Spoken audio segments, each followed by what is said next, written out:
Sports Coach of the Year Award Program. Fier partenaire des prix de l'entraîneur de l'année U-Sport. Veriburn, medical supply partner of Varsity Athletics since 1979. Partenaire du sport universitaire depuis 1979.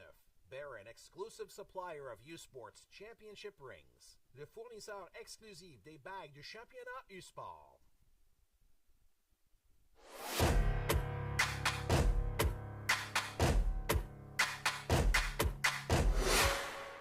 U-Sports on CBC, presented by les championnats U-Sport à Radio-Canada. Une présentation du gouvernement du Canada, the Government of Canada. Nike, just do it. Faites-le. Fox 40, celebrating more than a decade of the Fox 40 U-Sports Coach of the Year Award Program. Fier partenaire des prix de l'entraîneur de l'année U-Sport. Veriburn, medical supply partner of Varsity Athletics since 1979. Partenaire du sport universitaire depuis 1979. Bear an exclusive supplier of U-Sports Championship rings. Le fournisseur exclusif des bagues du championnat U-Sport.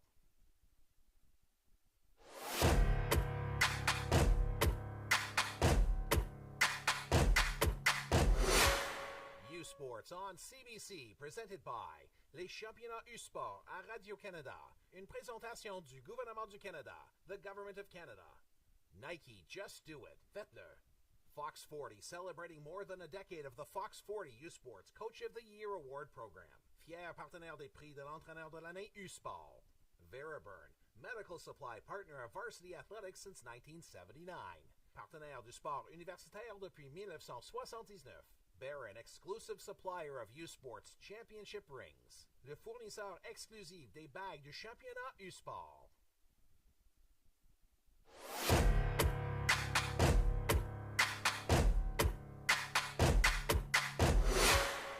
U-Sports on CBC, presented by les championnats U-Sport à Radio-Canada.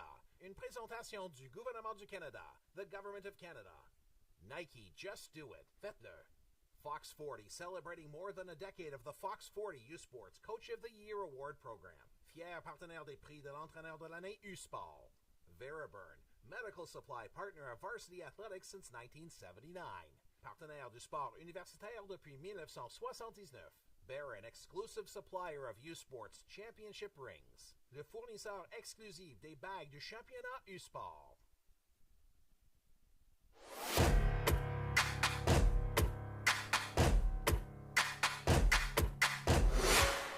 U-Sports on CBC, presented by les championnats U-Sport à Radio-Canada. Une présentation du gouvernement du Canada, the Government of Canada. Nike, just do it. Faites-le. Fox 40, celebrating more than a decade of the Fox 40 U-Sports Coach of the Year Award Program. Fier partenaire des prix de l'entraîneur de l'année U-Sport. Veriburn, medical supply partner of Varsity Athletics since 1979. Partenaire du sport universitaire depuis 1979. Bear an exclusive supplier of U-Sports Championship rings. Le fournisseur exclusif des bagues du championnat U-Sport.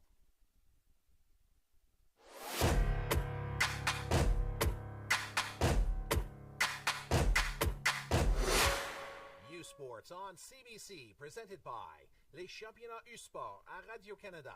Une présentation du gouvernement du Canada, the Government of Canada. Nike, just do it. Faites-le. Fox 40, celebrating more than a decade of the Fox 40 U-Sports Coach of the Year Award Program. Fier partenaire des prix de l'entraîneur de l'année U-Sport. Veriburn, medical supply partner of Varsity Athletics since 1979. Partenaire du sport universitaire depuis 1979. Bear an exclusive supplier of U-Sports Championship rings. Le fournisseur exclusif des bagues du championnat U-Sport.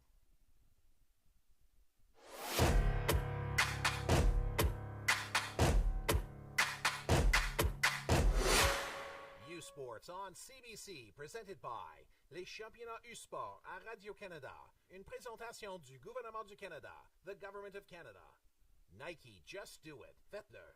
Fox 40, celebrating more than a decade of the Fox 40 U-Sports Coach of the Year Award Program. Fier partenaire des prix de l'entraîneur de l'année U-Sport.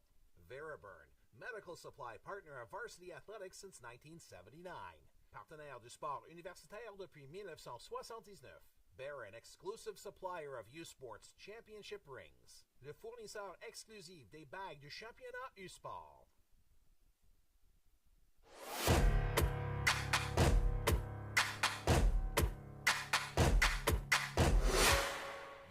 U-Sports on CBC, presented by les championnats U-Sport à Radio-Canada. Une présentation du gouvernement du Canada, the Government of Canada. Nike, just do it. Faites-le. Fox 40, celebrating more than a decade of the Fox 40 U-Sports Coach of the Year Award Program. Fier partenaire des prix de l'entraîneur de l'année U-Sport. Veriburn, medical supply partner of Varsity Athletics since 1979. Partenaire du sport universitaire depuis 1979. Barron, exclusive supplier of U-Sports Championship rings. Le fournisseur exclusif des bagues du championnat U-Sport.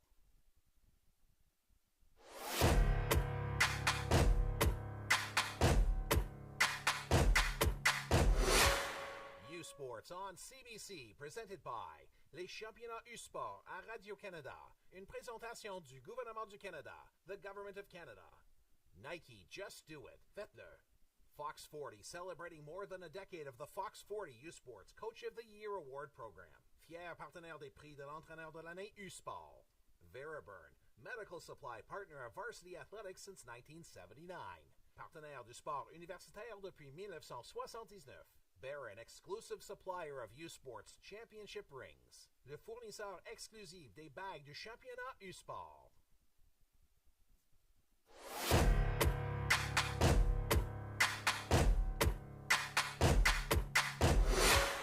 U-Sports on CBC, presented by les championnats U-Sport à Radio-Canada. Une présentation du gouvernement du Canada, the Government of Canada. Nike, just do it. Faites-le. Fox 40, celebrating more than a decade of the Fox 40 U-Sports Coach of the Year Award Program. Fier partenaire des prix de l'entraîneur de l'année U-Sport. Veriburn, medical supply partner of Varsity Athletics since 1979. Partenaire du sport universitaire depuis 1979. Barron, exclusive supplier of U-Sports Championship rings. Le fournisseur exclusif des bagues du championnat U-Sport.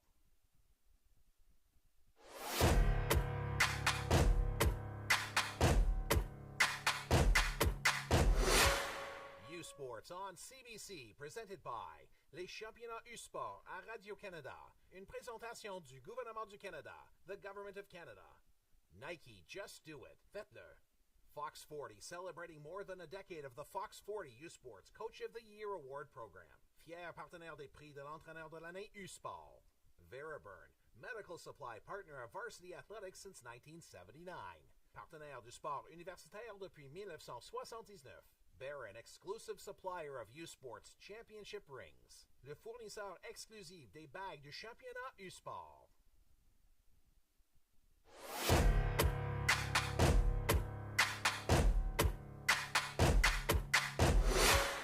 U-Sports on CBC, presented by les championnats U-Sport à Radio-Canada. Une présentation du gouvernement du Canada, the Government of Canada. Nike, just do it. Faites-le. Fox 40, celebrating more than a decade of the Fox 40. Welcome to Richardson Stadium. We're back at it at the U-Sports Women's Soccer Championships, getting set for the 5th place game, which will feature the number 2 seeds, Ottawa GGs, against the number 8 seeds, Western Mustangs, and we might be paying for 5th place today. But it's an OUA matchup, so you know there will be plenty of bragging rights on the line here. I'm Signa Butler, joined alongside veteran U-Sports broadcaster Kyle Compo for this matchup. And as anticipated, you know, it's not a medal, but it definitely means something. Certainly does. And playing here, the lone game on the Saturday, these two sides coming off a consolation semifinal victory. Western taking down the Queen's Gales and Ottawa taking down St. FX. So playing to have a victory in the last game of their season for both of these sides.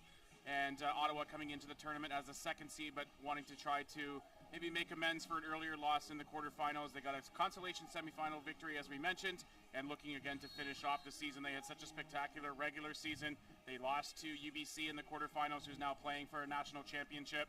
And then on the other side, looking at Western, coming in as the 8th seed in the tournament, the OUA bronze medalist, but coming off a big 5-2 victory yesterday afternoon against the host Queen's Gales, riding that high into this game here, and would love to finish the season upending the OUA champions and come away with a 5th place finish here at the national championships. And there's a look at the pathway there. Of course, tomorrow will be the medal matches. It'll be an all RCQ bronze medal match to start things off on the day. Montreal Carabin against Laval Rouge et Or, and then an all-Canada West final for the championship, a rematch of the Canada West final between UBC and Trinity Western Spartans. But right now, looking in on the Western Mustangs, getting ready there, and now Ottawa's GGs getting in their circle final game plans. Saw both coaches before the match today. Both looked relaxed, but I think still focused, of course. And you want to end on a winning note, as you mentioned.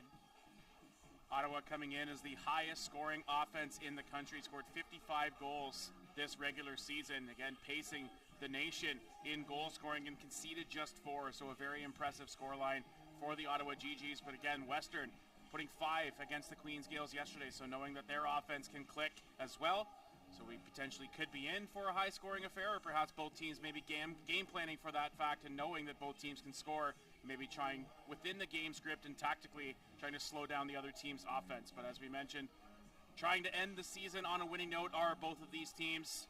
It should be an exciting 90 minutes between Western and Ottawa. And the whistle blows from referee Kelsey Carruthers, BC-based referee for this all-Ontario matchup. It's the Western Mustangs in the purple, going from right to left on your screen, and the Ottawa GGs in all white today.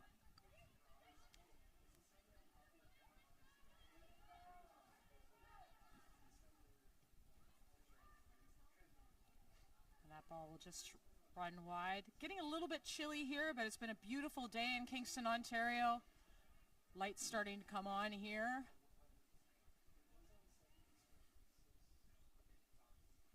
Looking at the tactical formation here for Ottawa, it looks like they're running a 4-3-3 and maybe a little bit of congestion, maybe having those sort of wing midfielders going up and down the field as well, and could transition from a 4-4-3 into a 4-5-1. See how that one central attacker in up top, but with 3 sort of primary attackers, makes sense they were able to find so much success in terms of putting the ball in the back of the net this season. And we'll see again if they use that sort of transition from that 4-3-3 into that 4-5-1, depending on what the game script is dictating and what Western's showing offensively. Western getting that cross, and Avery Thomas getting a header.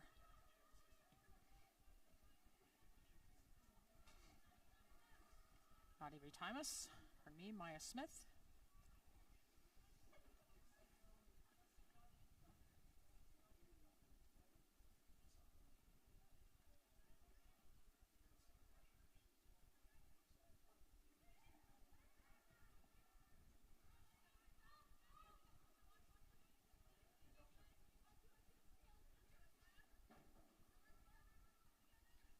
Side of things, Western looking like a more standard, more traditional 4-4-2, maybe a withheld midfielder as well, but a 4-4-2 with 2 primary attackers or strikers in up top.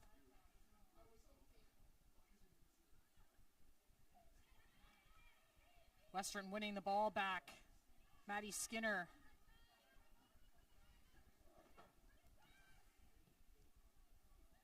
Reese Fowler looking forward. And Barani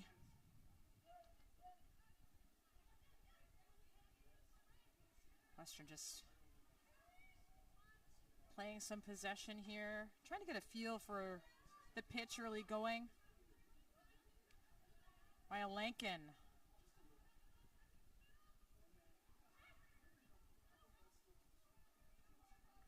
And that will head into Cassidy Jocelyn. A 4th-year goalkeeper, played in all of the playoff games here in Kingston. Of course, losing that quarterfinal to start things off, a 1-0 loss to UBC before winning against St. FX yesterday.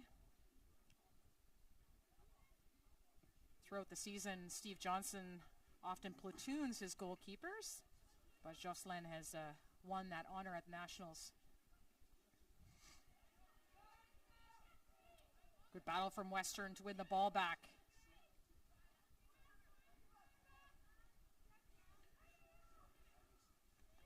Skinner to Barani, and tracking back Florence LaRoche.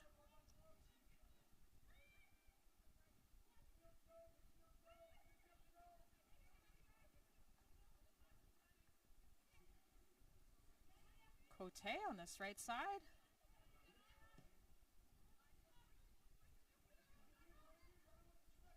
Casperveau trying to get ahead.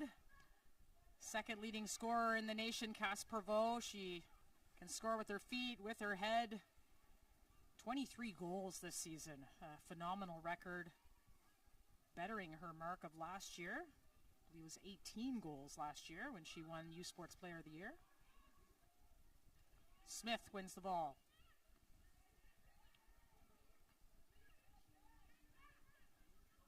Western really controlling that middle of the pitch so far. Fowler's cross in. Cleared away, not out of danger again.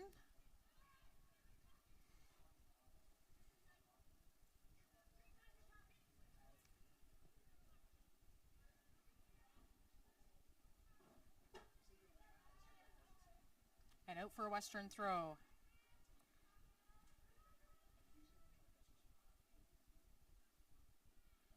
And both teams sort of settling in to start here, trying to see what the other team's going to give them in terms of any tactical adjustments that they've seen and over the course of this tournament and over the course of the season so far.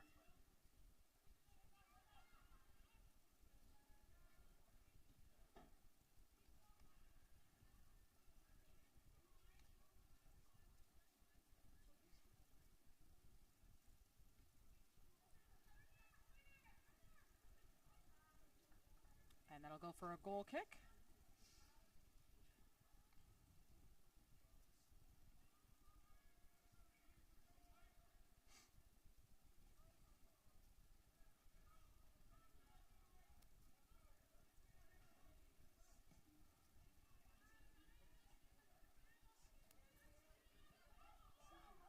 Casperveau.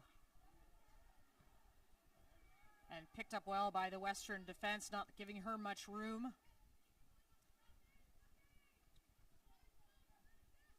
Galuzzo across the back to Thomas, the all-Canadian defender.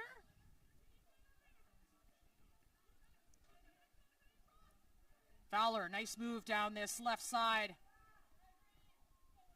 And out for a throw-in.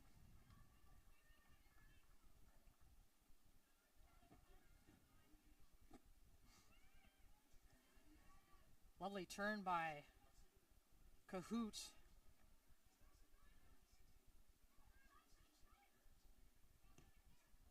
Fowler, cross in. Handled by the GGs. Lamini gets it out. Fowler across the pitch looking for Barani, and she'll chase that down.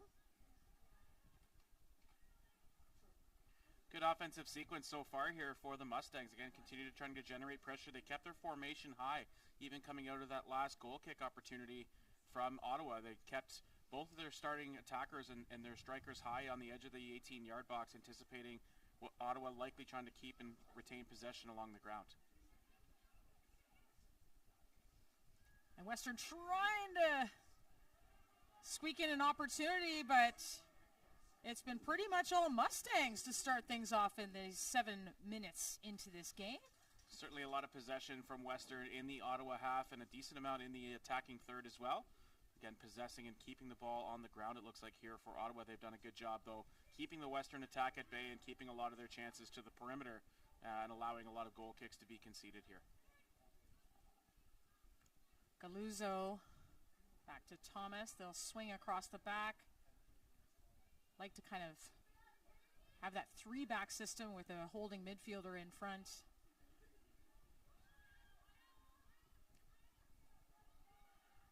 Thomas looking over top. Vickers gets a foot on it. Barani, will she look to go? Looks for a shot inside. Jocelyn off her line. Loud call of keeper.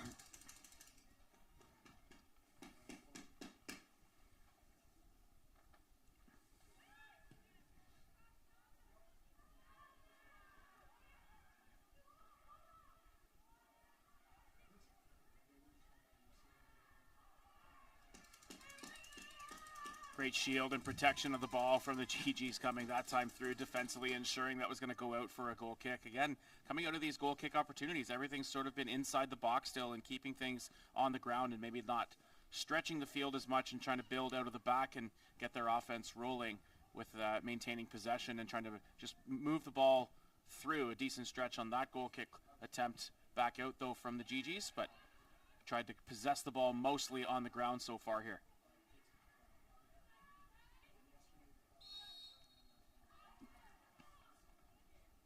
Foul called on Western, so a free kick here for the GGs.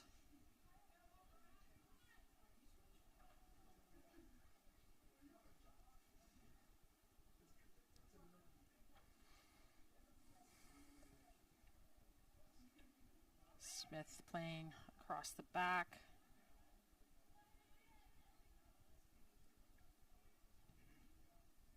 Lamini. Gigi's pushing forward. And trying for a ball through, but off her line, Sam St. Croix. And got to give mention of Sam St. Croix because she's had a phenomenal year for Western. Second in the country in goalkeeping. 11 shutouts in the regular season and playoffs. And here comes a break now. Cahoot trying to go 1v1. Ball crossed inside. Jocelyn will up in the air and into her safe hands. Good demonstration. The last from both goalkeepers there. We saw St. Croix breaking off the line and having some poise and confidence coming off the line there, and a good response back the other way from Jocelyn. Fowler. The left foot across. That's a great cross. Cahoot couldn't get a head on it. Birani trying to chase it down, and ball just goes over the line. Great pace on the switch. We'll see if we'll get a second opportunity to have a look. But again, a break down that left wing and coming across the face of goal. Kind of that outswing back away from the goalkeeper with the left foot delivery and service coming down this left wing. Just a little bit too high, I believe. Here's a second look at that last break down the line. We're just going to that far side on the switch. And there's the collection from Jocelyn. And here is the switch coming across in here. Just on the edge of the 18-yard box. Good switch coming through. Just a little bit too high on the service. Western still buzzing. And packing the GGs into their own end.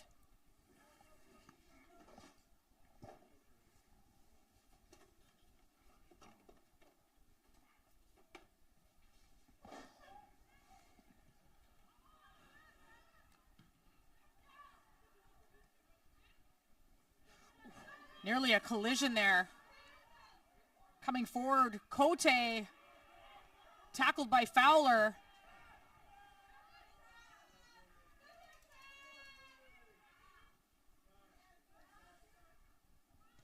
Mangia Racina looking forward for Cote. But Galuzzo will step over that and make sure it's safe for a goal kick.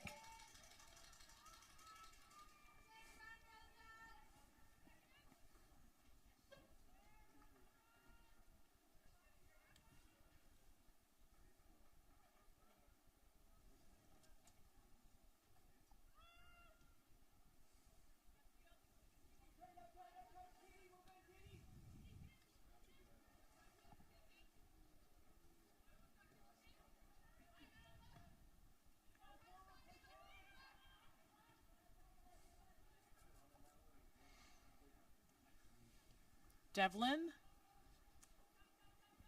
looking for Lamini, who gets a foot in. Turnover here by Western, but handled by Thomas, and St. Croix will pitch it upfield.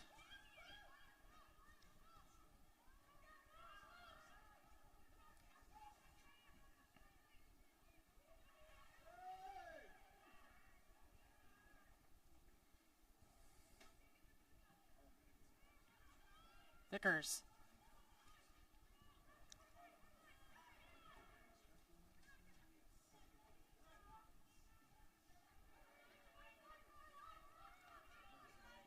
Western with space.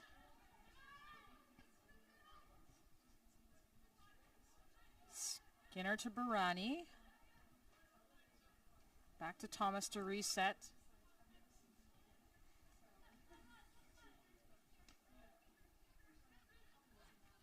Galuzzo.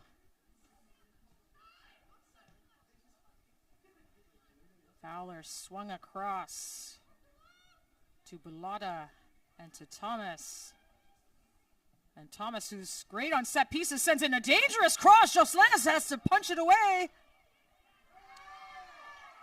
And that will be a foul against Western. But, oh boy, Thomas showed us on free kicks that she is quite dangerous and in the run of play as well. Yeah, great distribution out of the back for sure and trying to get that long ball stretched in. You saw Ottawa sitting back and they're deep in their formation. Oh, Jocelyn muffs the clearance.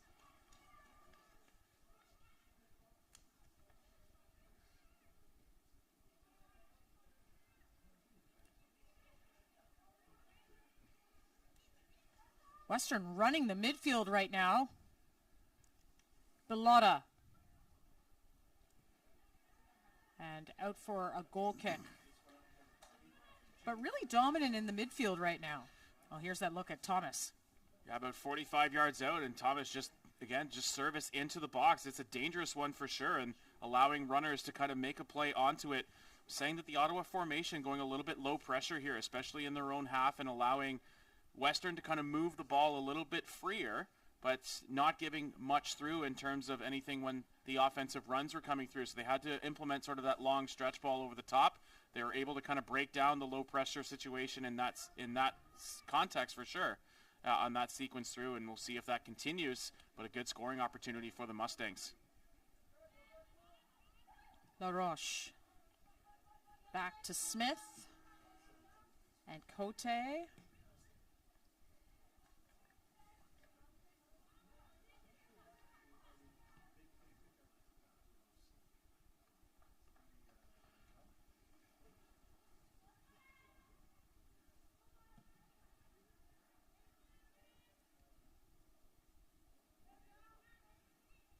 Chivanos was looking for Cass Prevost, who's such a great target up there, but didn't quite get it, and Western will take over again.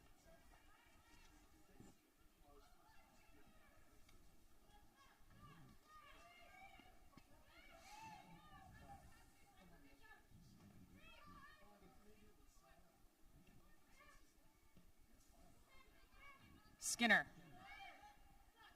tried to get the ball inside. And they will.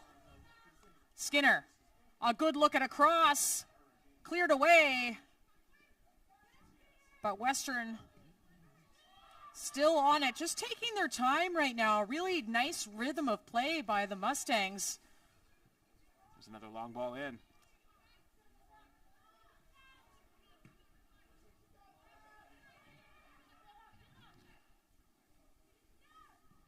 Yeah, again, not a ton of pressure from the GGs pushing back here in terms of offensive urgency coming here. They'll take their chances when given, but maybe trying to allow Western to continue to move the ball around here and maybe tire themselves out and try to capitalize in transition.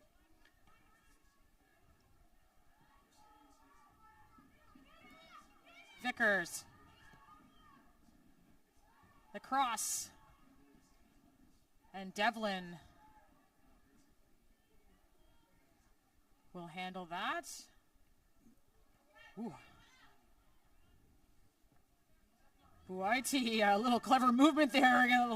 You know, sometimes maybe as a goalkeeper, you're like, whoa, hang on. A lot of confidence to pull that off inside the 6-yard box, but it was impressive and a good turn around the attacker, able to generate space and dribble the ball out of the 18-yard box safely. Durrani called for a foul.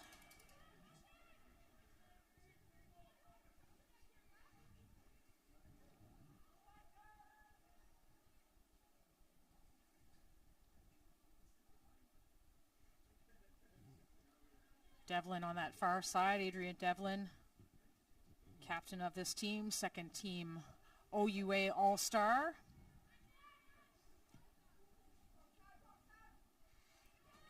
Maya Smith getting that ball switched. Inside looking for Cass Prevost, just squeaks through her legs. And Cahoot tries the flick forward.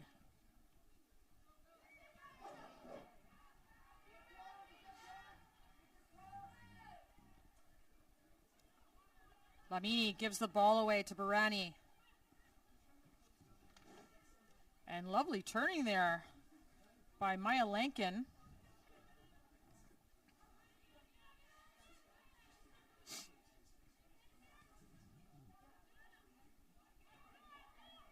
Galuzzo across to Thomas.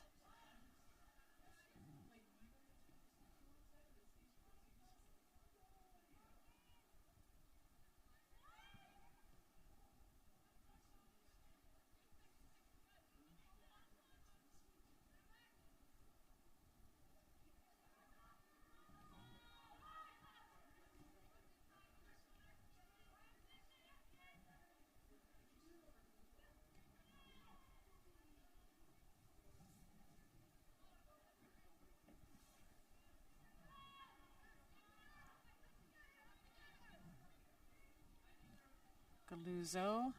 Because these two teams are in different sides of the OUA, they don't play each other during the season. So maybe it's also not just an OUA battle, but an East versus West. Yeah, certainly maybe gives us a little bit of an understanding as to maybe taking the first 20 minutes or so and seeing what the other teams are going to, the other side of the opposition is going to dictate and show them in terms of offensive and defensive game planning. Had a couple good scoring chances from both sides, but again, maybe taking the first bit of this opening half to feel the opponent out a little bit and try to maybe catch them off guard with a tactical plan that perhaps ball bouncing in the box. Devlin deals with it. Both of these teams first place in their respective divisions during the regular season. The GG's in the East with an 11-0-1 record, and Western 10-1-1. And both very sharp defensive teams. The GG's only allowing 4 goals all season, and the Stangs 6. And all of those goals came in the first 5 matches of the season. So it's really been a clean sheet streak coming into nationals for the Western Mustangs. So actually, Martin Painter, before the game, we were talking because he said before the tournament, we have some trouble with scoring goals, but they come from different sources. And I said, where'd the explosion come from? And he said, some days it's just, that's football. They just had a little extra spark against the Queens Gales, and here comes the Stangs now through ball. Jocelyn's got to come off her line, and she does. Just in time. Great aggressiveness by Jocelyn, though, being able to sort of see an attack with the gloves and go right down to the ball. No fear coming right out to make a save and take that scoring opportunity away from the Western Mustangs. Again, going right after an aggressive and targeting the ball with the gloves. Great job getting right down onto pitch level and being able to take that scoring chance away. Cabby Cahoots kicking there right into Jocelyn. Cahoot came in as a second half substitute against Laval. Was actually showed a lot of fight in that game when they were trailing. Earned a starting role. Had 2 goals against Queens as well, so watch out for number 22 up front. Foul called on Skinner.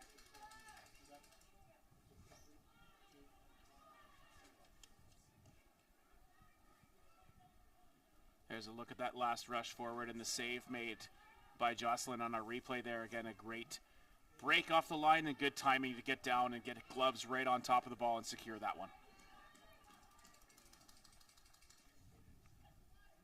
Nice defending by Buaiti to stop Fowler, who's been very active down this left side for Western.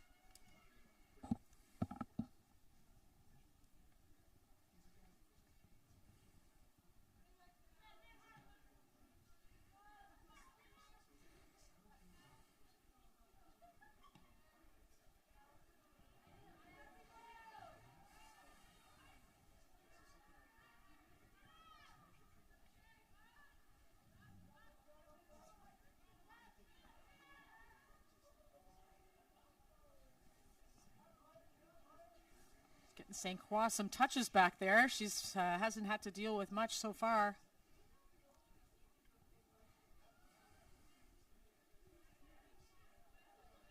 She made a fantastic save in that game against Queens.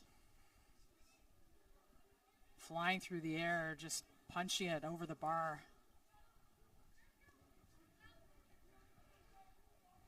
Through ball coming through, that's dangerous. Jocelyn, the great communication back there, making sure that everyone knew it was her territory.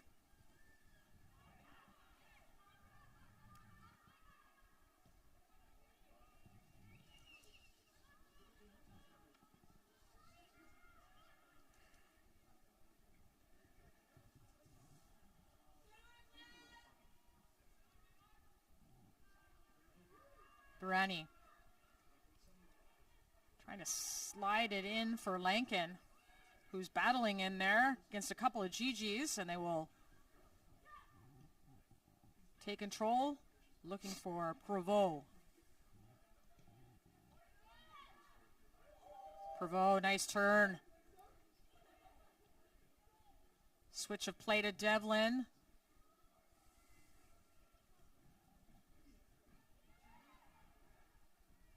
Lamini, Prevost.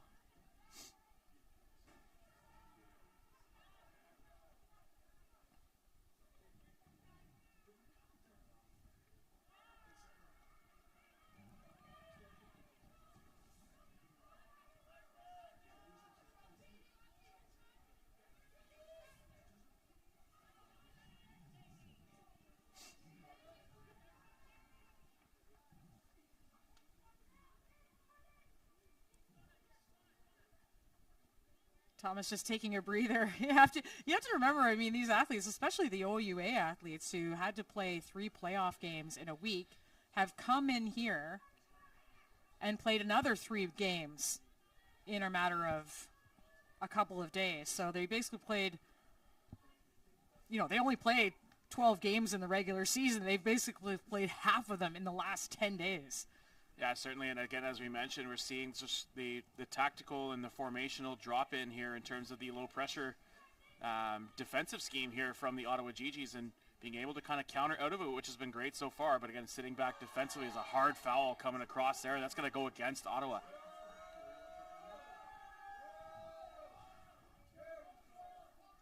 Two All-Canadians going head-to-head there. Avery Thomas, Cass Prevost. Both strong individuals. Here's a second look at it as Prevost just trying to get a little flick as the pass through. Ooh, maybe a high elbow coming in to catch Prevost, but maybe the initial contact that forced the sort of turn and body positioning switching there from Thomas was maybe what the referee was able to see there. But here's an opportunity from a set piece. A lot of bodies on the edge of the 18 here. We'll see if they can create some traffic, get some runs in behind that line that's going to be likely held here at the 18, and service coming from just over 40 yards out. So see if they can maybe drop that in behind the line set up at the 18, but in front of Jocelyn, who, as we've seen, has been aggressive and great breaking off the line and being able to patrol, especially inside the 6. See if she comes out even further, or she has to try to treat for the shot coming in here as well.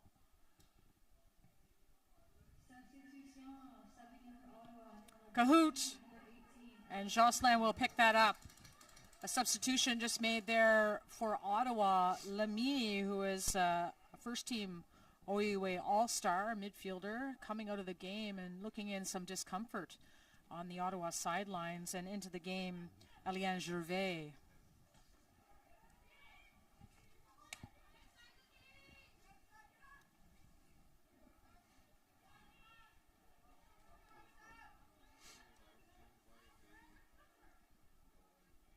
Lankin just tripping over the ball.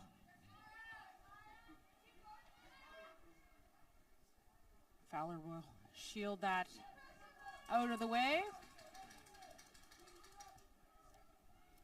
Deep throw in here for Western. Now the GG's pushing everybody forward, trying to create some congestion deep in the defensive third here of the Mustangs. See if they can force a turnover coming out of this throw in and get an opportunity to switch the ball into the box.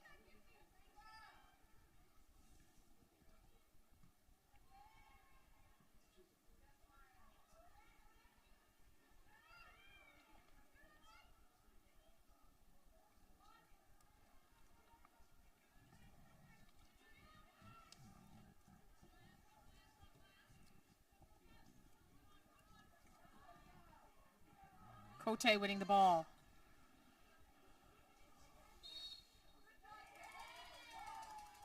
And the shield from Brzezowski earns her team a free kick. Yeah, great engagement there by Brzezowski to take away the space first and then focus on the ball. So protecting the jurisdiction, protecting the area, and then creating that little bit of separation and protection around the ball, forcing the Mustangs to create the turnover or force the foul, and then allowing this set piece opportunity from midfield. Handled by Western. And the little flick on there. Vickers over on that right side. And a high cross in. And dealt with, but not out of danger yet, Bellotta.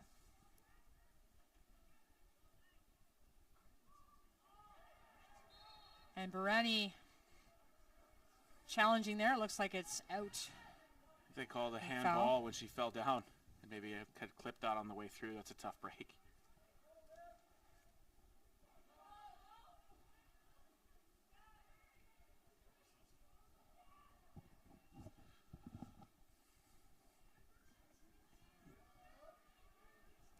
Just a lot of pressure from Western.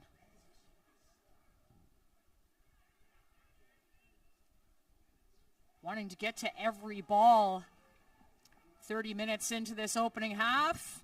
Still scoreless in this 5th place game between the Ottawa GGs and Western Mustangs.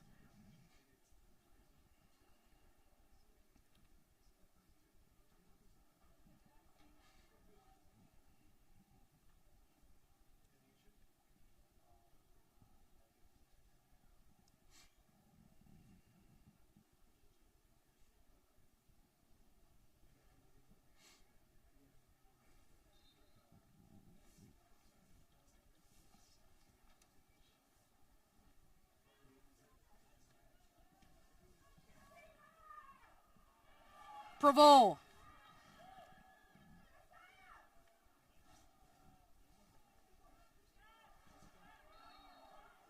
And the ball be called a foul there. A hard one on Mangia Raccini.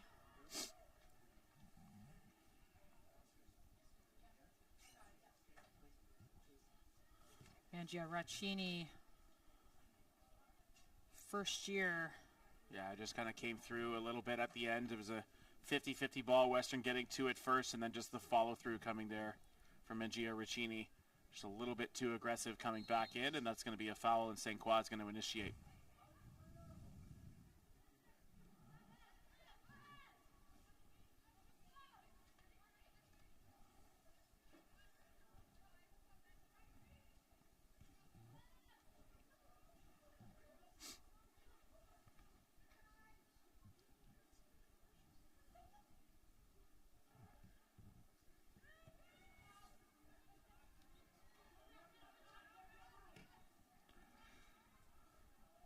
Cleared by Cote, but right back to St. Croix.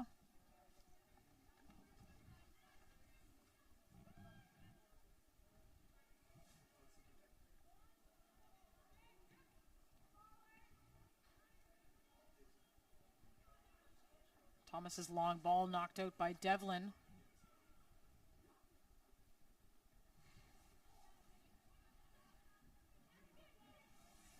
Skinner wins that ball back. Barani.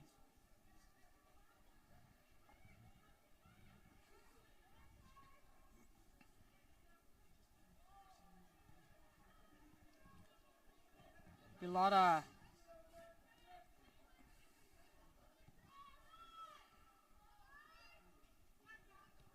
Galuzzo.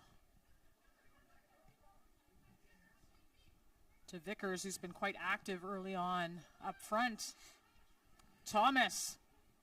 Oh, I thought she was going to have one of those crosses in there, Kyle. She thought about it as well. That ball cured right to the sure foot of Prevost, but taken right back by Fowler. Cahoot.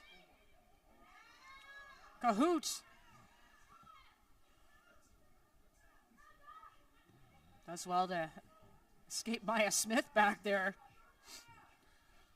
Again, continuing to see Western kind of occupy about 70 yards of space here, get their own defensive half, and then putting up all of the GGs are kind of behind the ball here. First time cross. Bellotta bouncing in the box, but Jocelyn is there. Again, forcing Western to try to go with that long ball over the top, and when you have the strength of the back four that the GGs have, and then Jocelyn being aggressive, coming off the line and patrolling and commanding the box there, the low-pressure situation forces Western to try to go long. It's pretty tough, especially when there's congestion into the final sort of 25 yards, the 10 yards maybe just outside the 18-yard box in the defensive third of the GGs is when that pressure starts to ramp up and trying to force Western into a turnover in that area of the field, but otherwise trying to go in over the top, and it's worked out very well so far as they're forcing Western with those long over-the-top balls. Jocelyn comes off the line pretty quickly and is able to collect and then try to come back in the counter. Thomas sends it back to St. Croix. And the nice distribution out wide will result in a throw-in.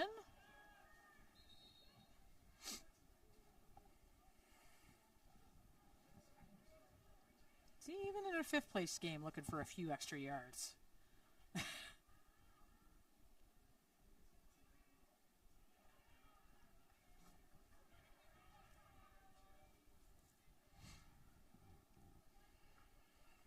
Vickers.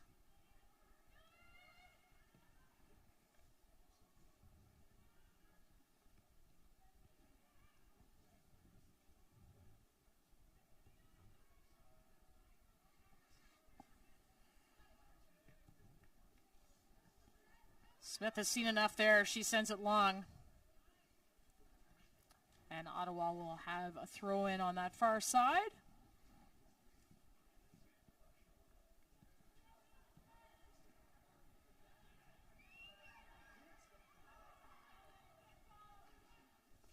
Referee Carruthers letting that battle go. Cluzo and Fowler play a little wall pass on this side to Thomas, the two-sport athlete. Also playing basketball, and basketball's a long season, so she's had this first 3 months of her year dedicated to soccer and some crossover, of course, with basketball, but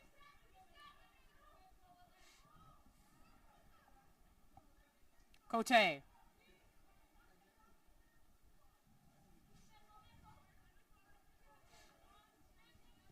Nice turn by LaRoche.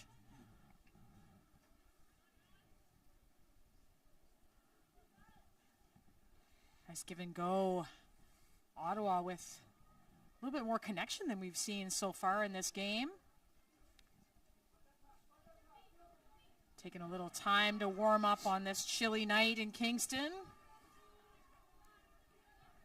They force a switch of possession. They do a nice job hanging on to possession of their own and try to move up the field and allow some of their target players to be and serve in that role and try to get that stretched up. Just a reminder, not the only U Sports Soccer Championships happening over in Cape Breton at Nest Timmins Field in Sydney, Nova Scotia. It's the men's championships, and tomorrow you will see the medal games between UBC and Mount Royal. For bronze, and for gold, it'll be Montreal versus the hosts, Cape Breton. All of that on cbcsports.ca and CBC Gem.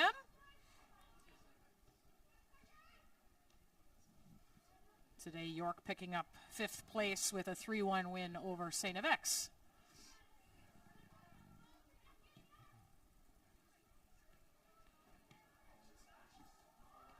And a quick touch and shot wide of target by Lankin.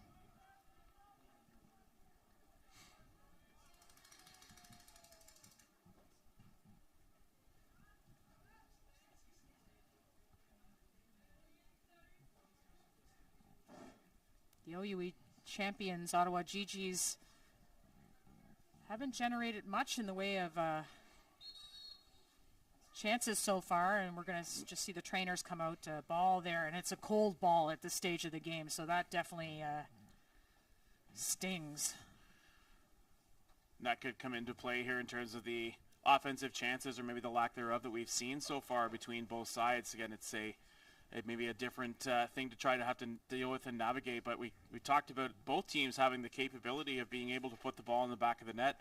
Ottawa certainly, in that OUA championship, being able to score 5, and Ottawa being able to do the same here yesterday. And we talked about the GGs being the leading scoring team in the country, so might see a little bit of a tactical adjustment. But again, the bit of that defensive low pressure that we've seen from Ottawa to kind of allow possession to stay with Western, not necessarily concerned with that number and trying to capitalize when they do get that turnover and try to stretch the field and maybe try to get that counter and put the ball in the back of the net, and then maybe that game script changes a little bit, but we'll sort of see here in the final 5 minutes of the opening half. But a couple of good scoring chances at both ends of the field, maybe a couple more noticeable or notable ones from the Mustangs maybe early on in the opening half, but still remains scoreless with about 5 minutes left to go here in this opening half. Mackenzie Bellotta back on her feet, just checking out on the sidelines here. I remember those cold days in my days playing in the AUS, sometimes during hurricane season or towards the end of October when things would start to get real cold. And I used to have crazy bruises all over, the soccer ball bruise. If some of our audience members play soccer in the fall, you know how that feels. You know how it looks.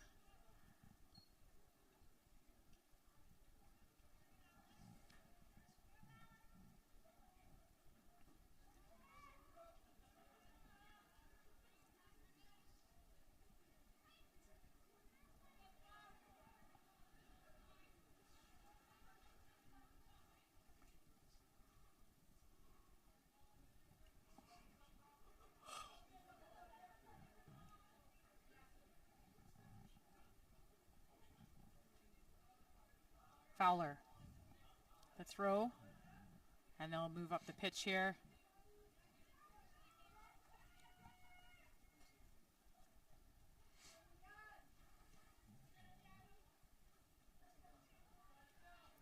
Galuzzo right on Prevost, giving her no space at all.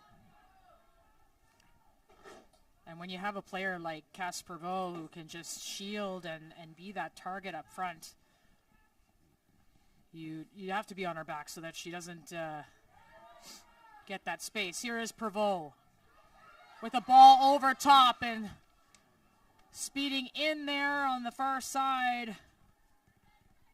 Mangiaracini, but St. Croix off her line. And Coach Martin Paynier said about St. Croix, it's not just about, the fact that she's a great shot stopper. It's the way that she distributes and the way that she can alleviate pressure. And that's the goalkeeper's job, right? It's being a leader back there, and especially in a 3-back, as we were talking last night. Yeah. You kind of need that player to be a bit of the sweeper. Certainly, we've seen a lot of demonstration of that and some great skill with the feet, and introducing that as a goalkeeper and having that from your goalkeeper certainly provides a little bit more confidence and maybe a little bit more freedom for some of the defenders to maybe either go up the pitch or allow a tactical shift in formation, and maybe only having 3 central defenders and allowing the midfielders to kind of stretch up the sidelines.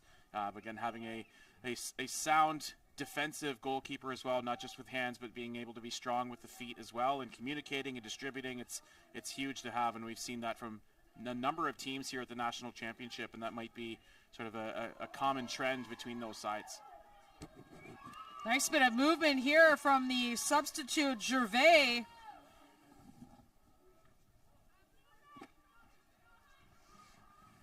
Getting some cheers from her bench right in front of her.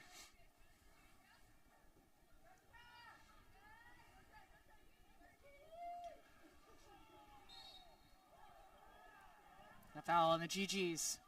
Approaching the end of this opening half. Still scoreless in this 5th place game.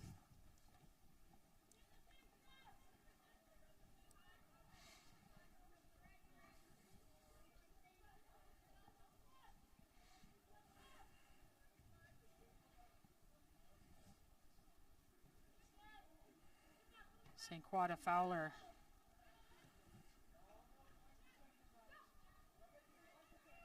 Galuzzo. And here's Lankin. Lankin sends the cross in. Is that a chance? Who's at the far post? Bereni will keep it. And Cahoot tries the header, but can't get it sent in directly. And Ottawa escape.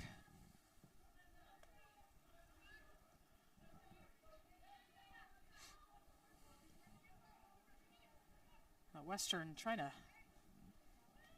percolating in moments around the 18-yard box, but not quite getting that direct contact on goal. Certainly one of their more dangerous chances of this opening half. And it was a good switch into the box and bounced around a little bit. Thought it was going to break on that far side to get a shot attempt in on goal. So get another foul here coming on Ottawa. That's back-to-back calls that have gone against the GGs, where the bench and the crowd may be disagreeing a little bit with the initial call. Real shoulder-to-shoulder battle going on here. And there's another look again at the 50-50. Both teams competing for the ball, and that one goes against the GGs. So maybe saying that they had anchored into the body back the other way. It's maybe a tough call to make there on either side. Couldn't see if there was a shirt grab maybe going on in the front. We'll see. Kelsey Carruthers, the referee, had maybe a better look, but certainly a battle going on there between LaRoche and Fowler.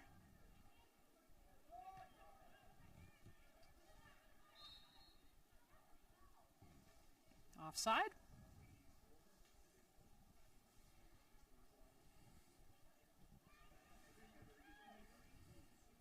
See if there's a last push from one of these two teams. Cote looking for this run down the line.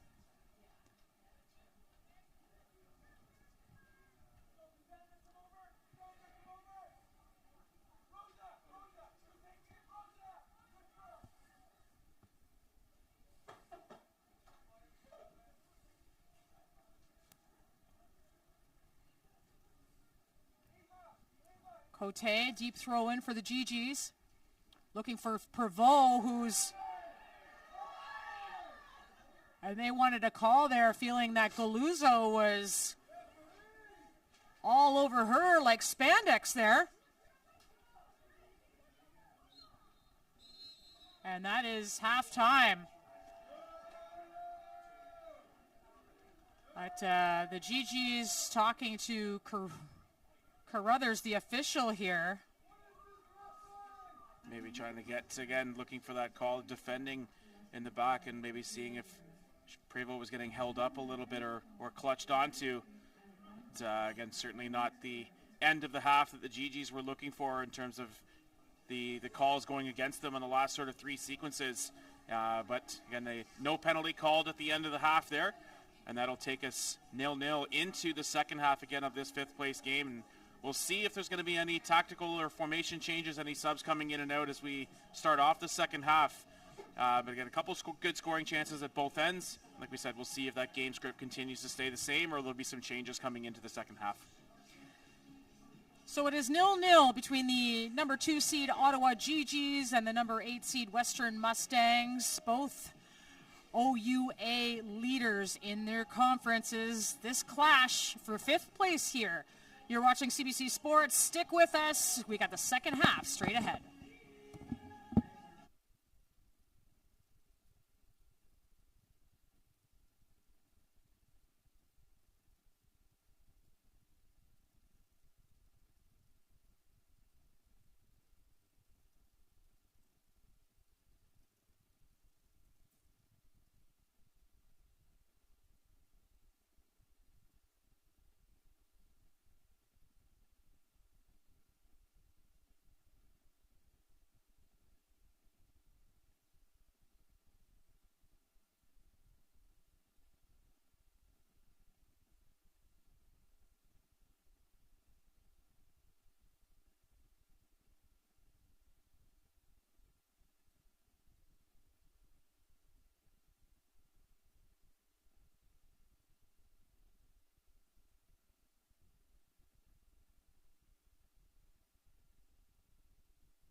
most successful people in life share one thing in common.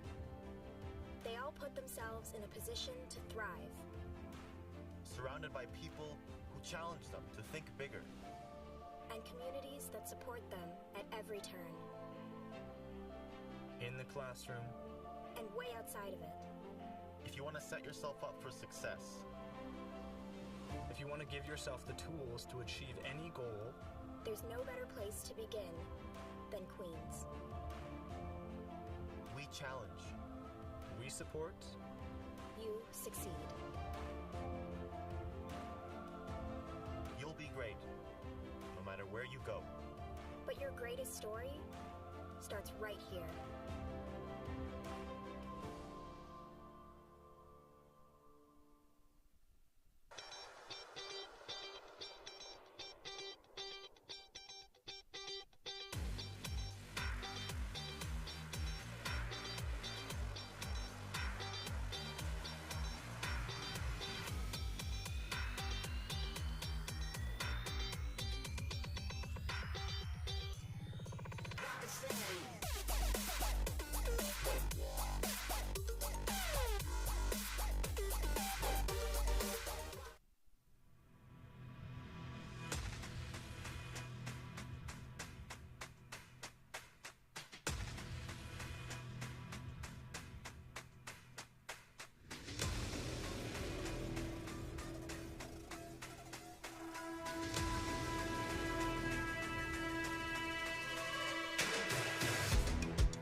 Hey, U Sports fans, check out shop.usports.ca for this week's promotional item from the Nike Team Collection. Visitez le shop.usport.ca pour en profiter de la promotion de la semaine de la collection Nike Team.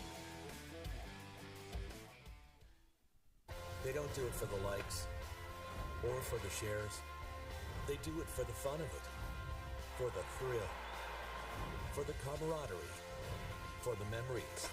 CBC Sports, just because they love it.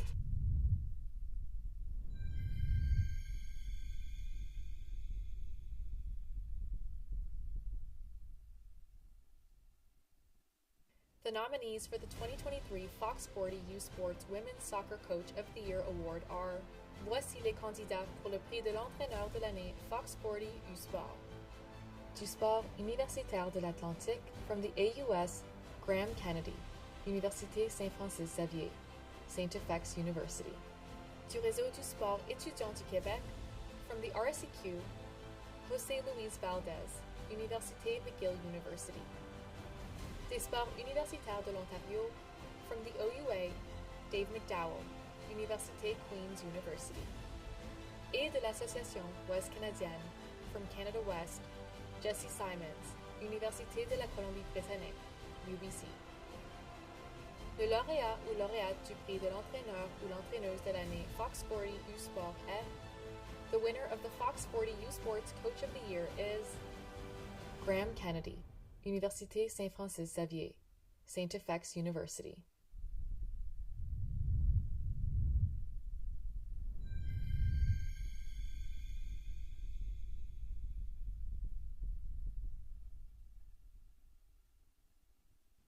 The nominees for the U Sports Women's Soccer Community Service Award are: les candidates pour le prix de l'engagement communautaire U Sport sont du sport universitaire de l'Atlantique, from the AUS, Zoe Rowe, Université Mémoriale de Terre-Neuve, Memorial University of Newfoundland.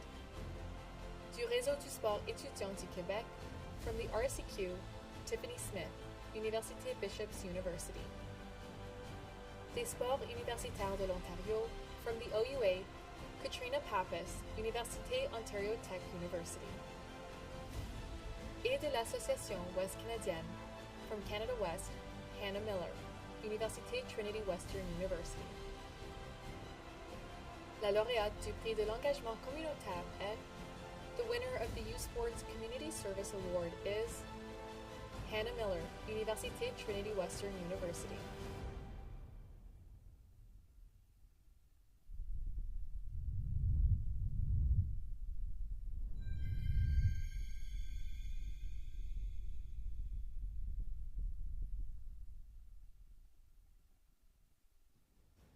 The nominees for the Chantal Navarre Award as the 2023 U Sports Women's Soccer Outstanding Player of the Year are, en nomination pour le prix Chantal Navarre décerné à l'athlète par excellence de l'année 2023 en soccer féminin U-Sport, du sport universitaire de l'Atlantique, from the AUS, Aaliyah Rowe, Université du Cap-Breton, Cape Breton University.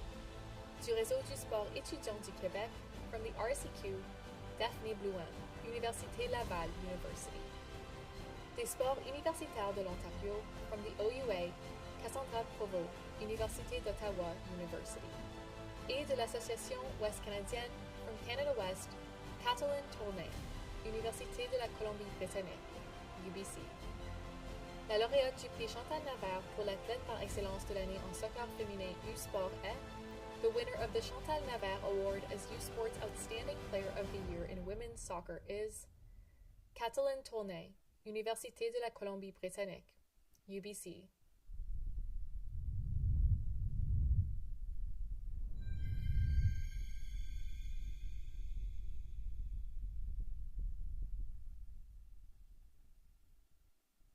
The nominees for the U Sports Women's Soccer Rookie of the Year Award are, en nomination pour le prix de la recrue de l'année 2023 en soccer féminin, du sport universitaire de l'Atlantique, from the AUS, Kara Freeman, Université St. Mary's University.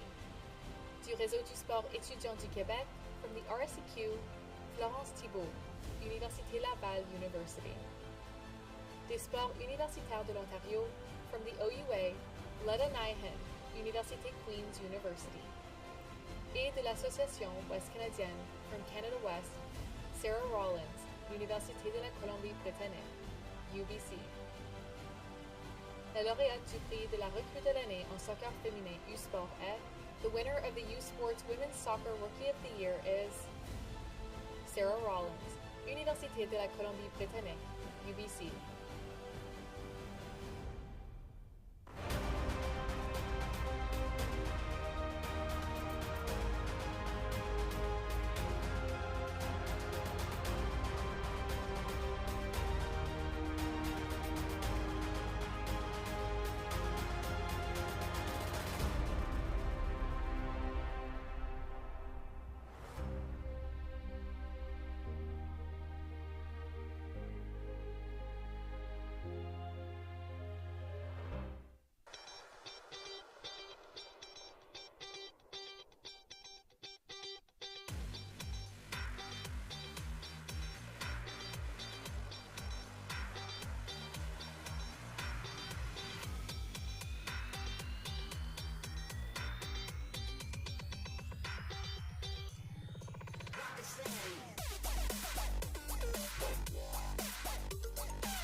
They don't do it for the likes or for the shares.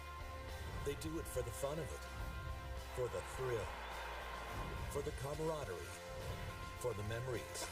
CBC Sports, just because they love it.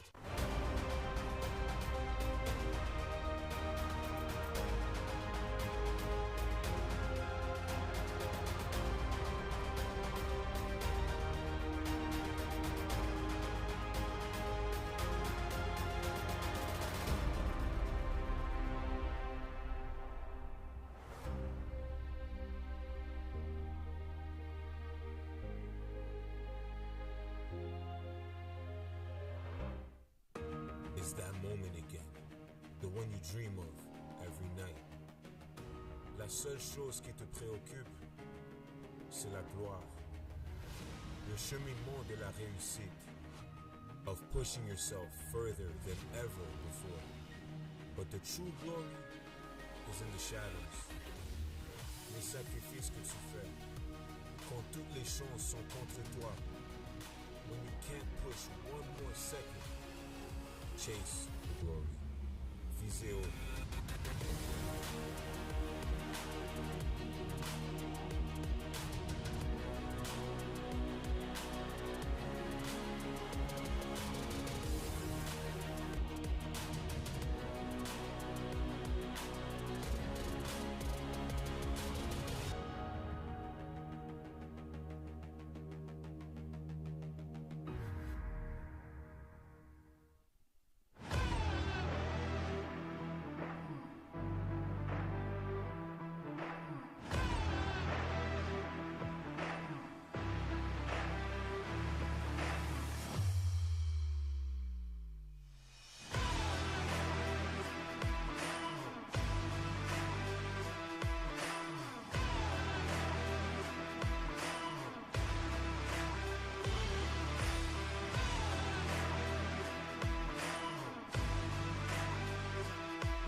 Still, let me hold your hand till I have my fill.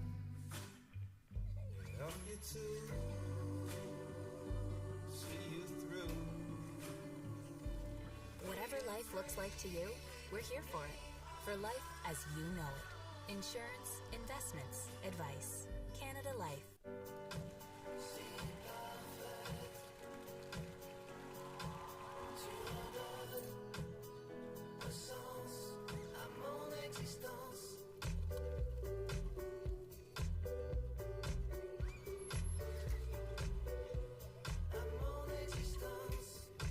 Peu importe à quoi ressemble votre vie, vous pouvez compter sur nous. Pour la vie comme vous la vivez. Assurance, placement, conseil. Canada Vie.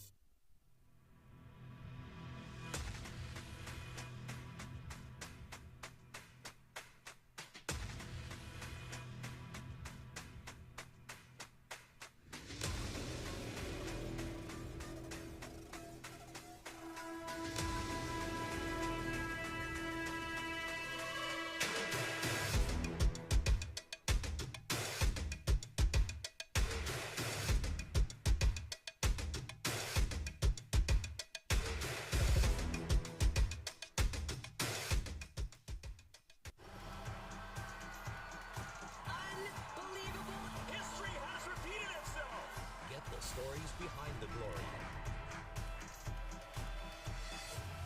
Watch, listen, stream, read CBC Sports. Hey, you sports fans, check out shop.usports.ca for this week's promotional item from the Nike Team Collection. Visitez le shop.usport.ca pour en profiter de la promotion de la semaine de la collection Nike Team.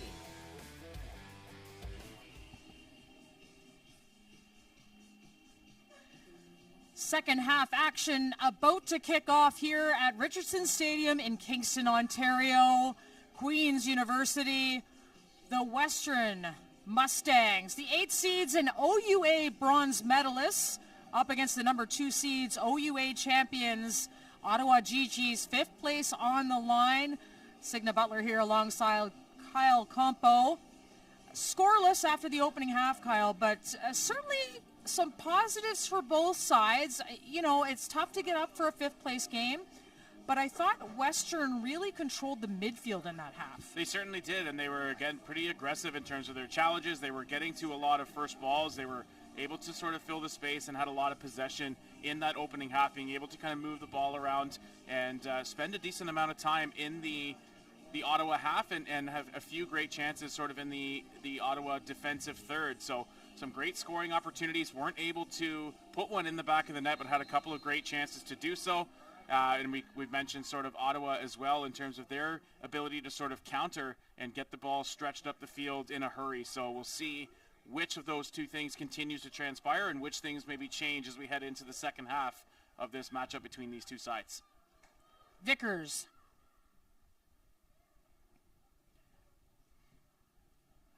Brandy cross. Jocelyn swats it away, but it's loose on that far post. And no purple shirts on the end of it, but just a moment there.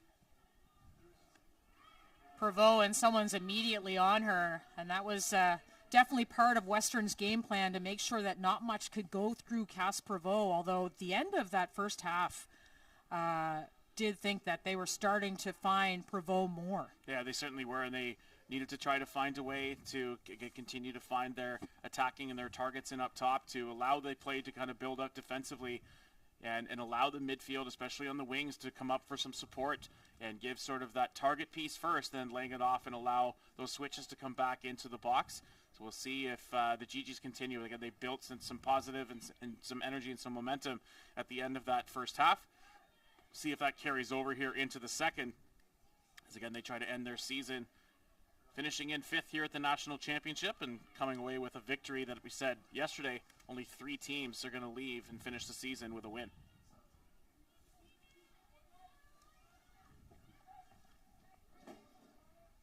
Elena Oriente into the game for Ottawa.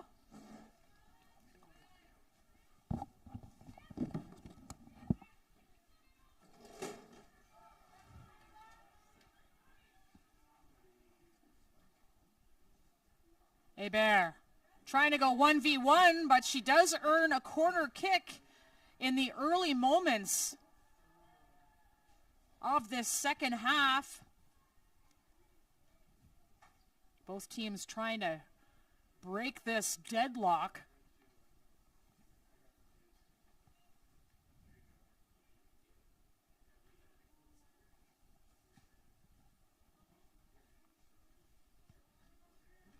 And Fowler will be on this. The left footer looking for that in swing.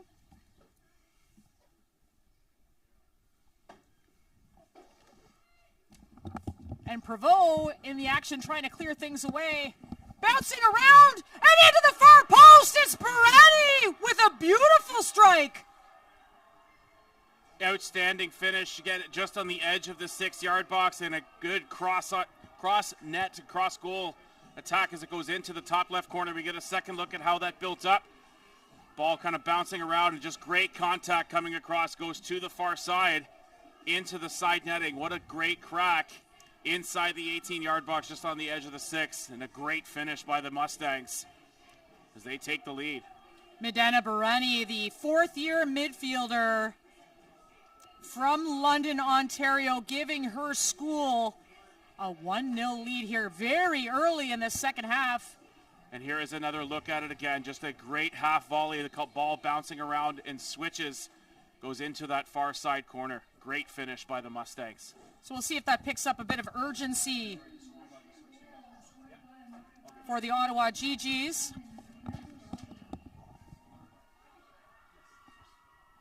Ottawa will have a free kick over on the far side of the field. And often when goals happen, they come in bunches, Kyle, so watch out. Yeah, we'll see if the GGs can answer right away. Again, service coming from the far side of the field, but only 30 yards out, so we'll see. It's going to have to come across the field to get contact. And again, we'll see if the GGs is a stack at about the 15-yard line, so we'll see if they get pulled offside or if they can get those late runs coming in.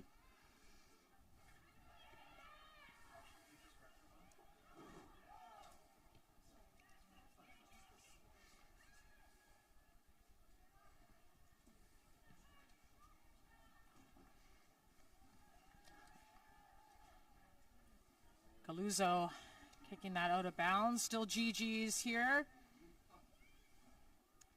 Prevost.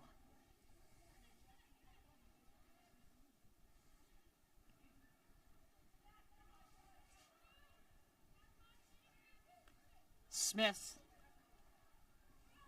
Great presence at center back for the Ottawa GGs, the OUA All-Star.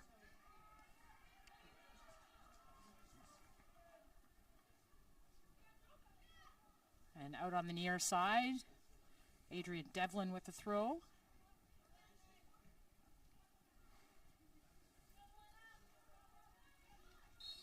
Oriente, a little bit of footwork.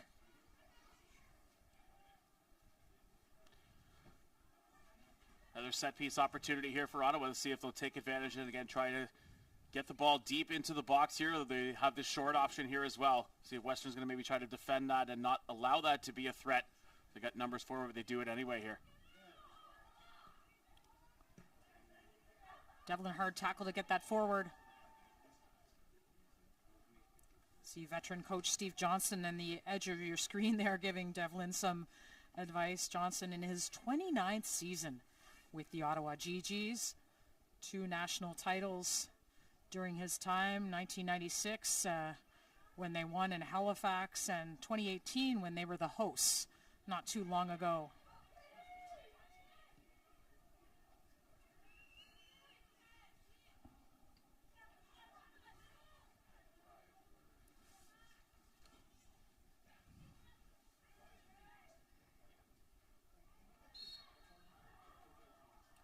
Brzezowski taken down and quickly taken by Ottawa.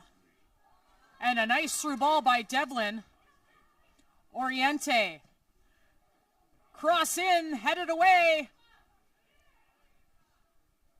Buaiti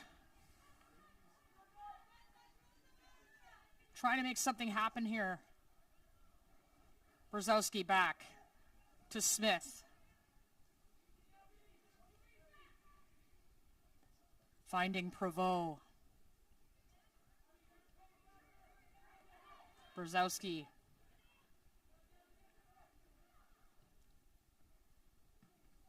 Smith looking in behind and handled well.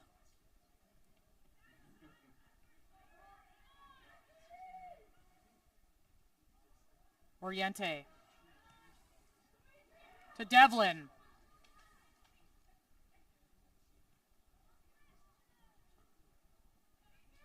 Devlin keeping possession.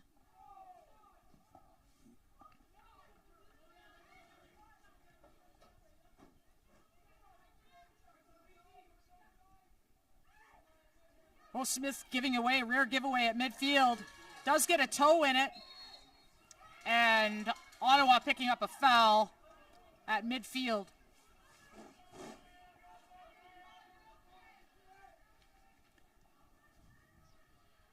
Seeing the game script change a little bit here. Obviously, Ottawa now trailing 1-0 and have to try to get a little bit more offensive pressure, but they've done a great job in terms of being able to shift their mentality and focus to being more of an offensive game plan. And again, trying to press here still very early in this second half. Devlin over top.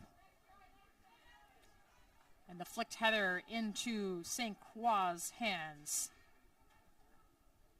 St. Croix collects and just makes sure, and going to take a little bit of time off the clock as well. Every second valuable here defensively for the Luzo chased down by Provost, and for a moment there, it didn't look like there was going to be a whistle, but tracking back defensively, but maybe a little too aggressive on the push-off on the ball defensively from the Ottawa GGs. Concedes the foul here for the Mustangs. Again, feeling a little bit of pressure here in the last 5 minutes after getting the game's opening goal as Ottawa trying to fight back here in a hurry. Barani looking for that through ball, but read by Smith. Barani again. And a battle. Brzezowski and Barani battling it out. This time the foul going in the GG's favor. And Carruthers, the referee, will have a quick word with Medina Barani, telling her to,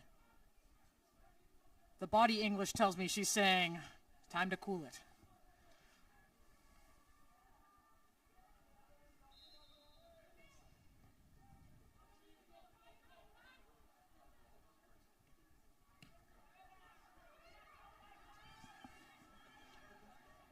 Lankin.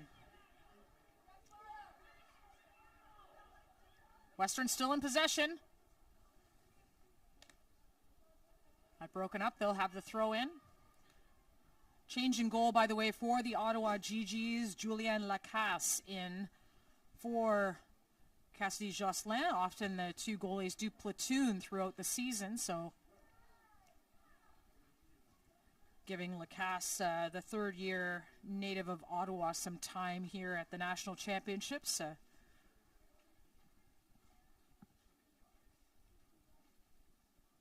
Nice move by Steve Johnson, the head coach.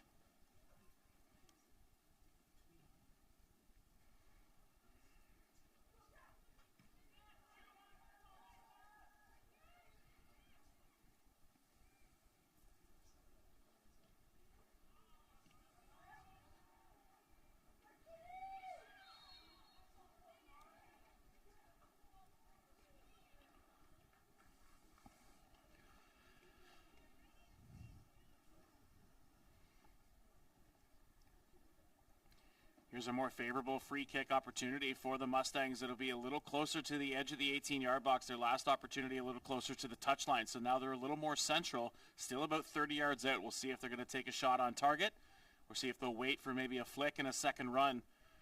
But they got to be careful. Ottawa holding on the edge of that 18-yard box to make sure they're not caught in an offside position.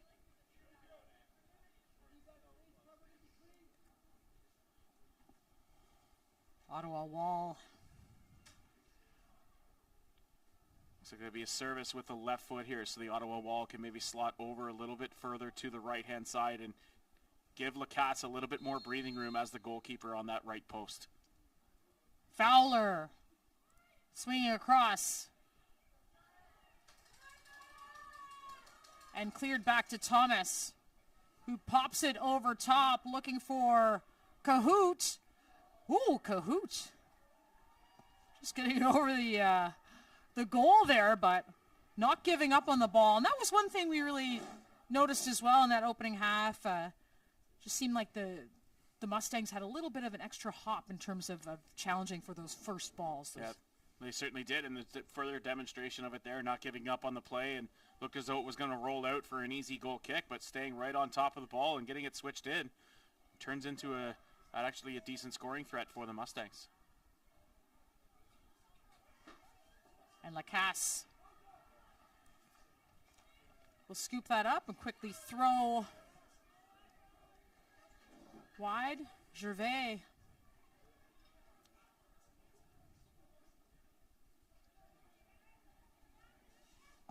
Mustangs hemming the GGs in their end right now. With that 1-0 lead.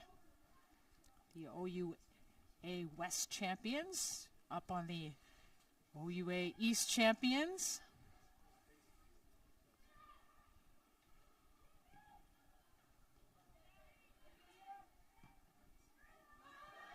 Gervais and Thomas will make sure that St. Croix can grab that ball. Great read, though, by Thomas and St. Croix, both defensively that time for Western.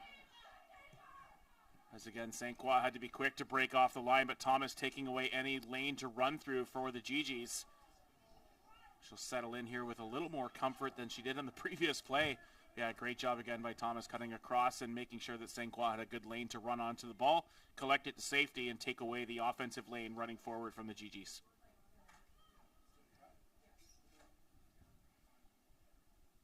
And here's another look. Great stretch ball over the top, though, just finding that pace well. There's a good offensive opportunity. And there's a look at the last foul as well, given up by the Western Mustangs. Again, a great play and communication between St. Croix and Thomas. Smith clearing that ball on that side, just feeling those footsteps behind her.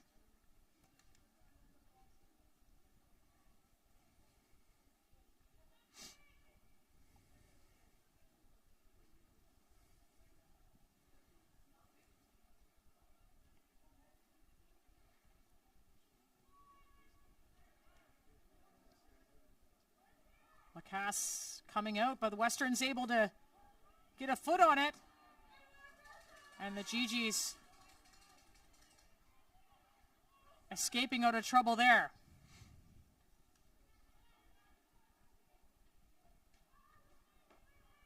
Thomas.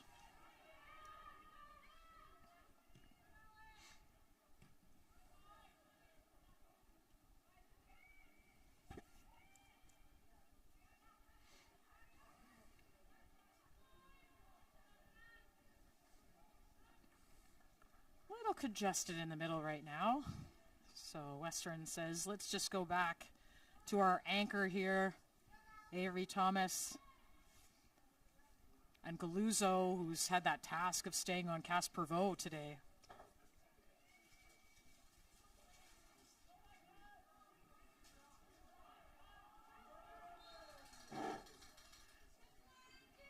Just a step offside there for the Mustangs, but a good ball movement on the far side of the pitch as they were able to take advantage of the space that's been given. And they get an attacker tucked in behind, but the back line a little bit too far, a little too shallow for the offense of the Mustangs to continue to develop there. Just caught in the offside position.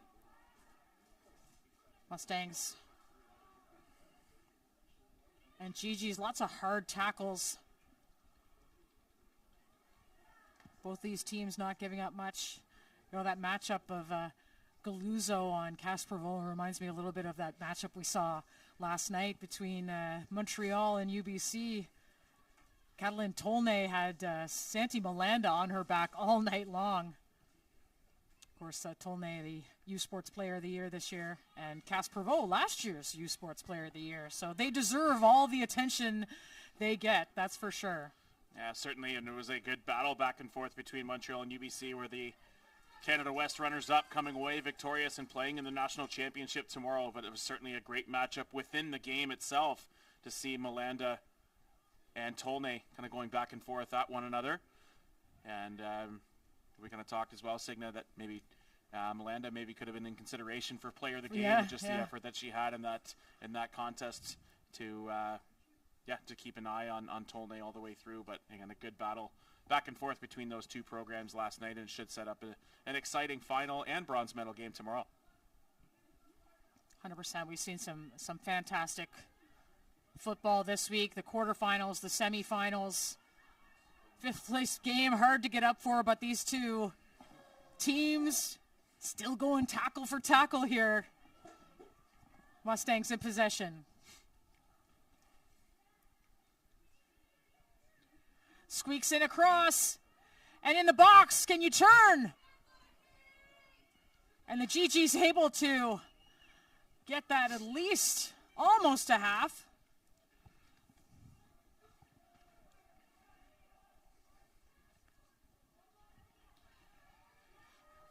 And the Mustangs relentless in their pursuit.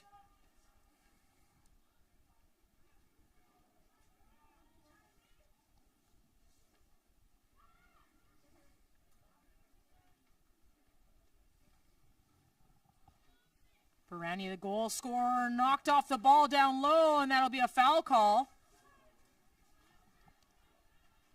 So almost like a corner over there, Kyle. Yeah, quite in deep here. It's going to be right close to that touchline, so maybe just maybe 5 yards off of where the touchline will be. So it's going to be right on the goal line. Essentially going to be right on the corner kick spot. And Fowler with that left foot.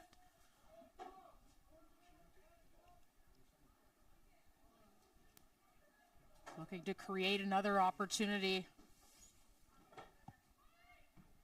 And cleared away.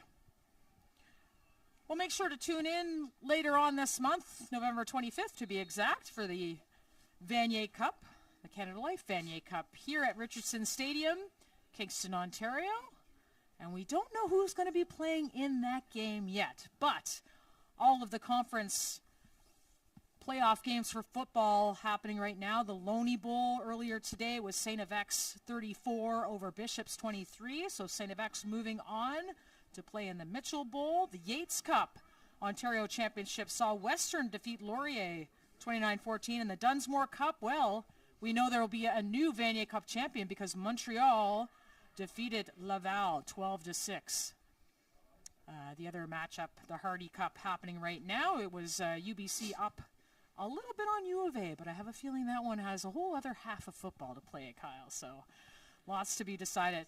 And, of course, the bowl games next weekend. Absolutely. And a lot of pressure continuing on here in the attacking third for the Mustangs. It's been tough in order to get a lot of clean attacks through when they're inside the 18, but a lot of possession in the offensive third here to see if they can continue and create chances. Fowler, that was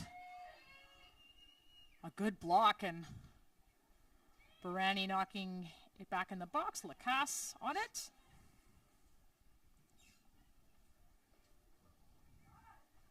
Nice distribution to Gervais, but Gervais has no one going forward.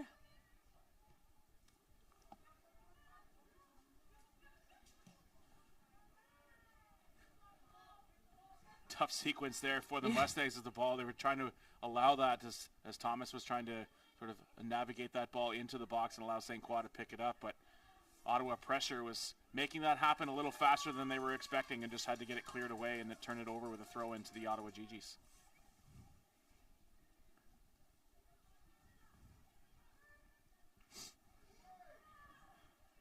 Gervais all the way on that other side of the field. Turns the ball over. And some pressure here, Cahoot providing.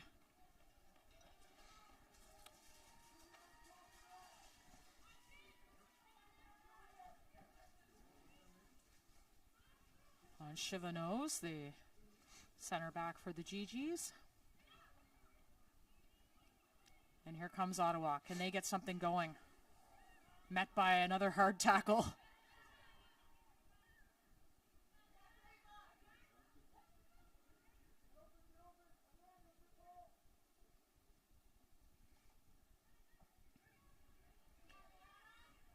And maybe this is what you would expect of two of the top defensive teams in the country. The Ottawa GGs gave up 4 goals all season long in the regular season. Western giving up 6, although most of those came in their first couple of games of the season. So, just not giving each other anything in terms of, even a grass strand, turf strand on the Richardson Stadium here, but not a lot of space. No, not at all. And we talked about the capability and capacity for both teams to score, but this seems more of an expectation or more of a game plan that we were likely to see between two sides that are so sound defensively and get great play out of their back four, get great play out of the transition from their wing mids that are coming back to track, from their holding midfielders, from their attacking midfielders, but also, defensively all the way across the board from their goalkeepers as well. So certainly makes sense that we've only seen the lone goal, despite the fact that we said at the beginning Ottawa was the highest scoring team in the country. So they're one game left to go and they're approaching about 22 minutes remaining. We'll see if they can get the equalizer and perhaps extend this match a little bit further. Once again, heading into the 70th minute of play upcoming.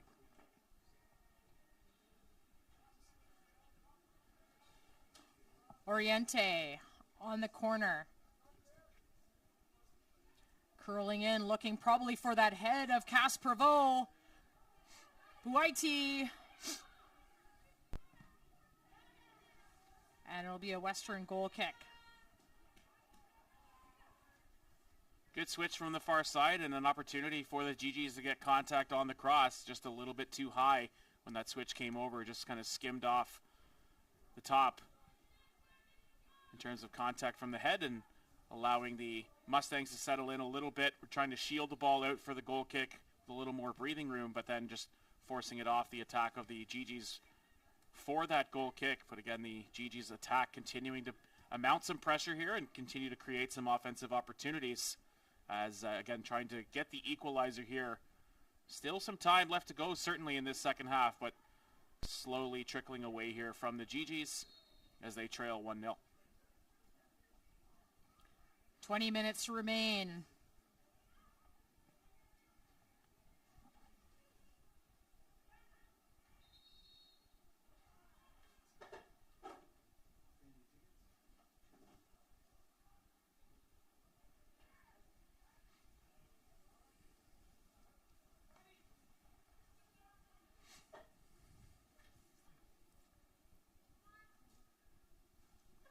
Substitution coming on.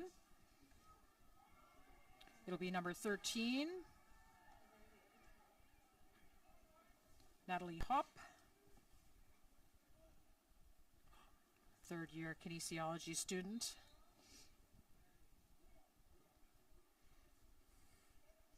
And we told you about the Vanier Cup. We're making it nice and easy for you. QR code to order your tickets today. They start at $20 to see the best in youth sports football, the 2023 Canada Life Vanier Cup coming on November 25th on CBC Sports, CBC Gem.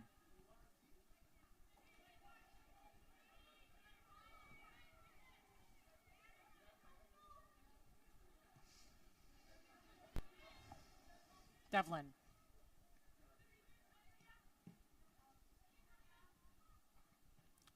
Birani. Just a bit of a heavy touch by Devlin. And Lankin trying to squeak something through.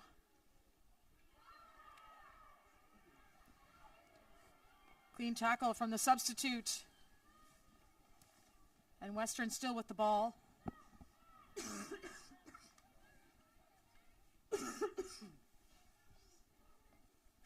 Whoa!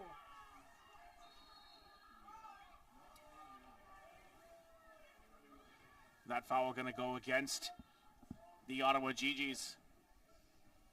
Excuse me. Yeah, sorry, against the Ottawa GGs. It'll set up a free kick opportunity here from still about 40 yards out. So going to be tough in terms of actually making something happen from this range with a shot on target. But perhaps again we'll see maybe a second ball or a flick on and get a second run and create that chance inside. But certainly not out of the realm of possibility of getting a clean shot on target here. Just a little bit more time to work with as the goalkeeper from this range. But we'll certainly see if they decide to try to find the penalty spot here or get again a second and third run coming off a flick. From this service coming in, nobody going to be really setting up much of a wall. We got one lone defender out there for the GGs, kind of just being in the way. And a substitution coming into the game. It will be number 6, Alessia Breda.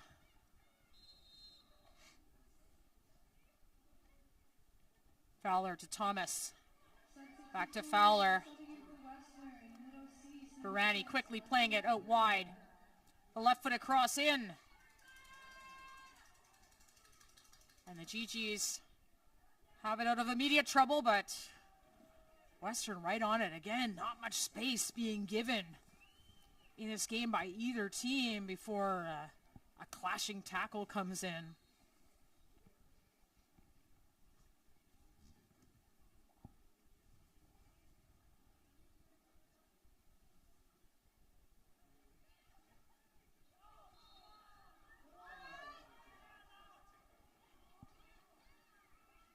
And the referee, Kelsey Carruthers, reaching for her card. It will be the first card of the game here. Get a second look at the tackle coming in here. Kind of getting pushed off the ball. That's maybe a case and an argument there for the GGs, is maybe a just inadvertent contact, just trying to turn and get possession of the ball. But I think it was maybe a little bit of the conversation that may have happened after the call had been made, some frustration being voiced there as to why the GGs were shown a yellow card here. Again, approaching 15 minutes left to go in this second half. Trailing 1-0 in the final game of the season for both of these sides, and some of the frustration continuing to mount here for the GGs. Be a free kick opportunity again here for Western, deep in Ottawa territory. This one about 10-15 yards closer to the goal. And going back to Thomas. Be looking for one of those long kicks. And time here, Galuzzo.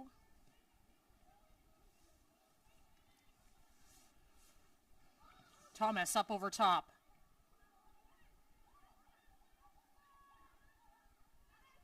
Ball bouncing around. It's a bit cold out there, so you can imagine it feels a bit like lead at this stage of the game.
Brzezowski. Getting outside to Oriente. And Oriente making the run down the right side, far side of the field. Can she go one-on-one? Tries to get that cross in again. A piece of it by Western.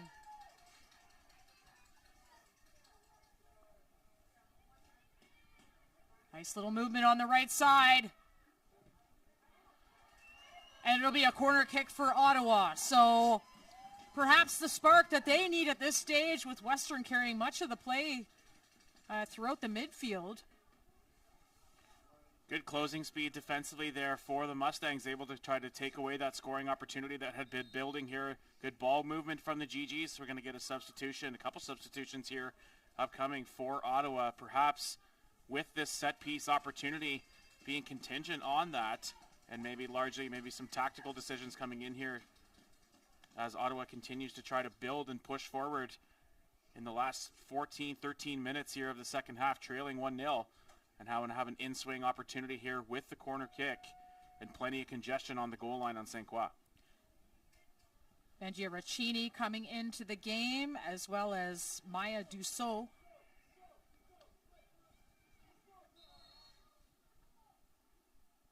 And Oriente on the ball, the far side. Ottawa certainly has some size on set pieces, but can they connect?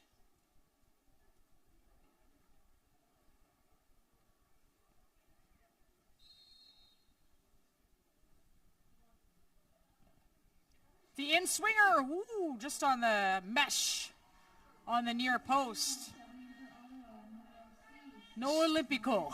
Swung in a little bit too much there as before the break happened a little too quickly. So there were plenty of bodies inside the 6-yard box. I think even a few of the GGs setting up right on the goal line, trying to hope for a break to come through there and again create some traffic and make it uncomfortable for the defense there and the goaltending from St. Croix. But again, the break on the in-swing happens a little bit too early, goes out into that side netting, and a tough break at the end of that set piece for the GGs. Thomas clearing up to Cahoot. Barani, the goal scorer. Cahoot giving good chase over Maya Smith, but the OUA All-Star with a nice move to keep possession here. And the chase by Cahoot to make sure it goes out for a throw. And substitution here for the Western Mustangs. Coming into the game, Cassidy Whitenberg, London native, is second-year forward. There's Martin Painter. In his 12th season with the team. Also in charge of the Western Mustangs men's team as well, so double duty for him.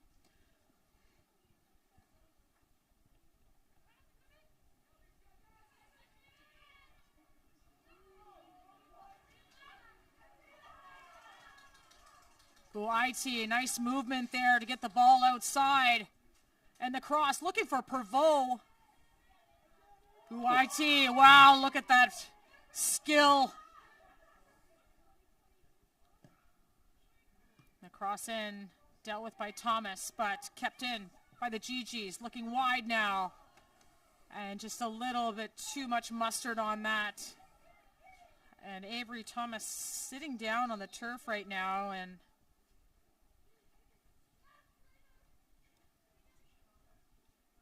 trainers being called out. And on a cold day like today, you have to wonder if that's a bit of a muscle strain. And hopefully Avery Thomas is all right. She's had a great tournament for Western.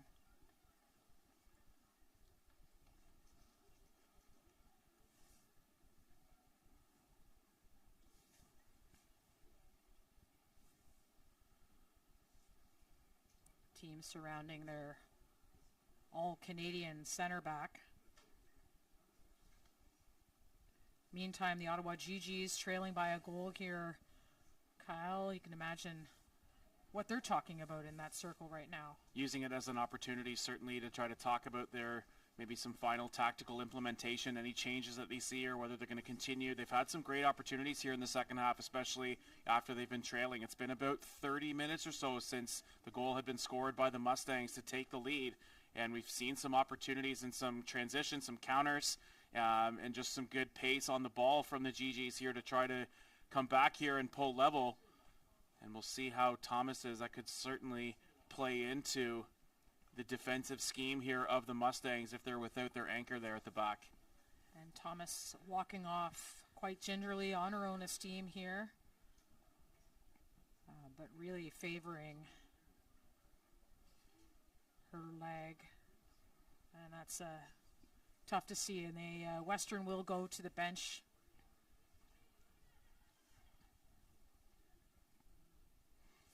So Avery Thomas out of the game. The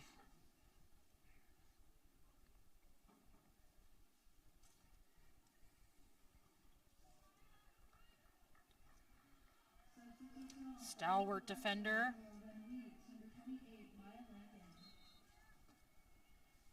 So Maya Lankin into the game, and they will make a little bit of an adjustment. Lankin's been playing up high during this game, but she's actually a defender. And some body work over there, a foul called.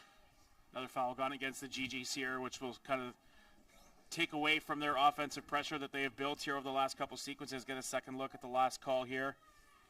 Western with possession and trying to just gets pushed off the ball there, so it was a good call by the official.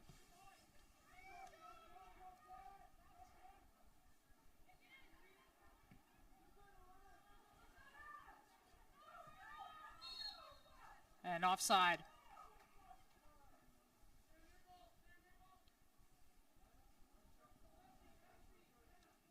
About 6.5 minutes left in this half, plus a little bit of injury time.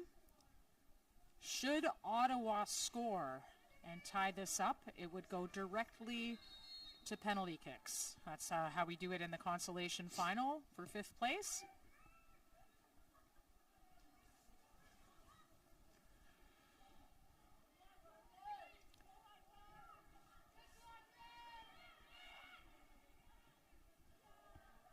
On the ball across to that far post, and targets there, but no one able to make a connection. Ottawa playing with a little bit more pace and urgency here, but Western not giving them anything. It's been the story of their game. There's no room on this pitch.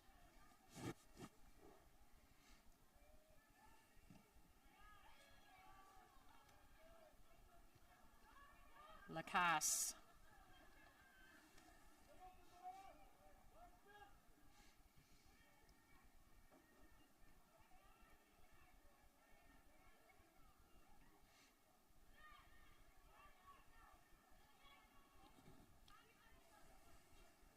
Bereni.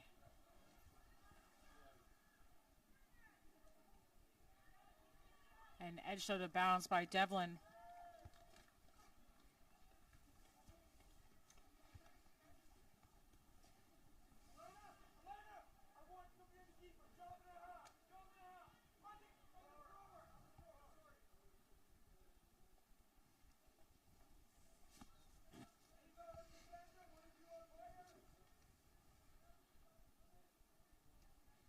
Gigi's dropping deep in here defensively, and you can hear the coaching staff trying to say be on top of the thrower in case they try to go back to the outside there and maybe try to delay some time. And it will be a corner kick. Fowler coming across, the second team OUA All-Star engineering student, so should I dare say she can engineer something here. Into the box, right in smack in the middle, punched away by Lacasse.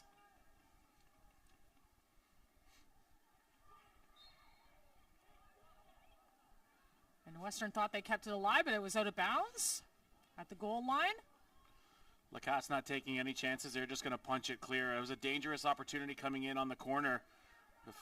Hope that she could have collected with the gloves and then be able to kind of outlet in transition, but not going to take any chances there. It's a tough play to make with just the gloves, so opting to go to the punches and clearing that one out of harm's reach. And Western continuing to press here. Was going to go out for a Gigi's throw.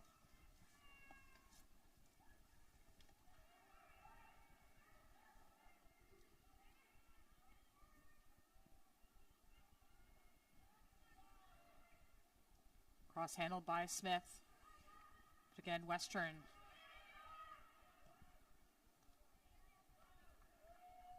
Just sitting in that midfield, the ball seems to just almost be a magnet in the middle of the pitch for Western.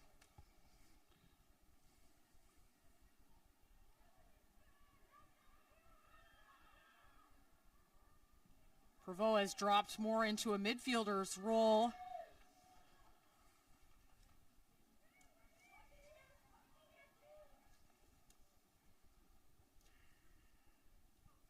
Angia Raccini taking that number 9 role up front. And Oriente. St. Croix coming off her line. And that'll be a card here for Oriente.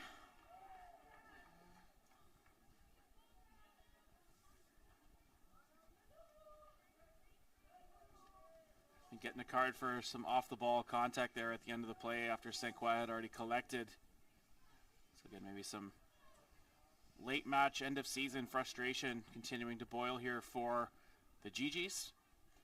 Still some time left to press. Should be at least a couple of extra minutes here for added time after we eclipse the next minute and a half here to close out regulation in the second half. And Barani, the goal scorer, coming out of the game and into the game. Olena Kresak from Winnipeg, third-year defender. So looking to lock things down here, Martin Painter's side.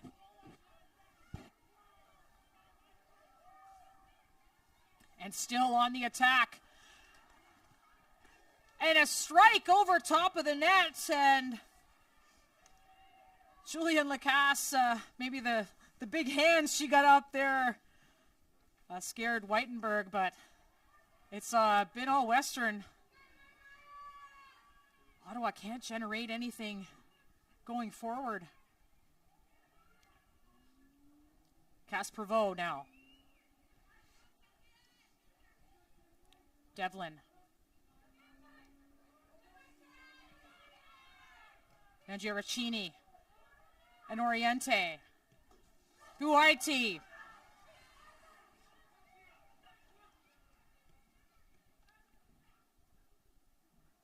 Buaiti with that fancy footwork, a little too much and past the goal line. Just try to create that space and find that open lane to try to get a shot attempt in on target. Just kind of rolled off her foot there at the last second. Just fighting tooth and nail to try to get to that ball as it trickled towards the goal line. Just unable to get there in time, rolls out for a goal kick. Get another Western substitution here to close out the game. Talia Lewis, third-year midfielder from London, coming into the game for Hannah Vickers.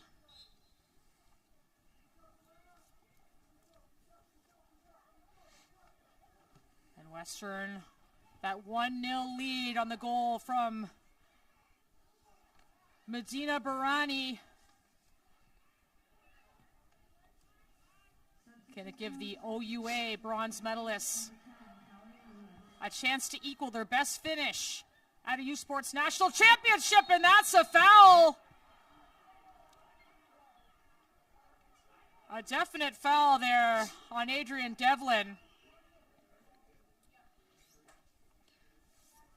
Second look at the foul and the rush attempt forward here from the Mustangs, coming across and just losing a bit of an edge, and certainly a takedown there. Not going to be an obvious goal-scoring opportunity, so the card staying yellow instead of red, but a great opportunity here for the Mustangs to maybe put this one away in a great vantage point here and in a good look at goal. It's kind of pretty central towards the edge of the 18-yard box. Likely see 4 in the wall here for the GGs, perhaps maybe a 5th coming in as well, as Lacasse trying to get some instructions to the wall and set them up here. But 2 over top of the ball, so one the left foot, one with the right. So the wall going to have to continue to guess and maybe force Lacasse to stay a little bit neutral here. You have to think the way that Fowler's delivered today, she'll be going for goal, and she does! Oh, just over the crossbar.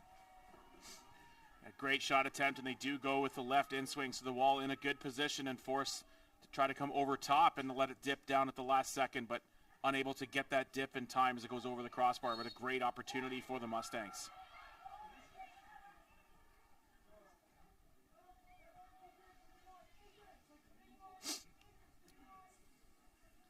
Into stoppage time now.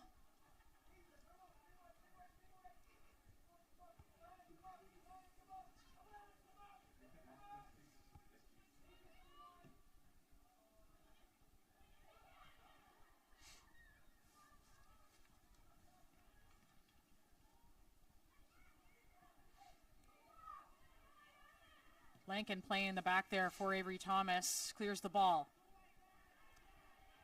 Ottawa throw in. It'll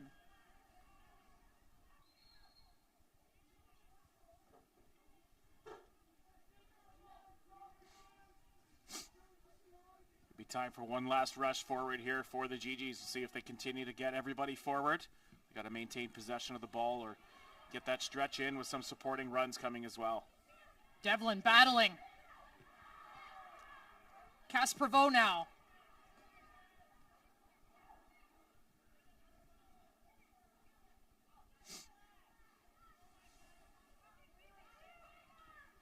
Western with the ball, spraying that out wide. Kresak earning a throw in.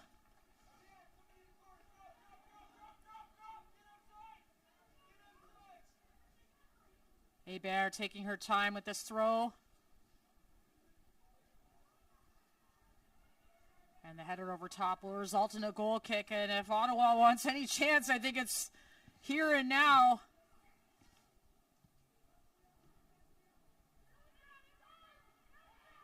And first the ball, Western. And the flick on, another opportunity in the box. And that'll be a foul for the GGs. Free kick for the GGs.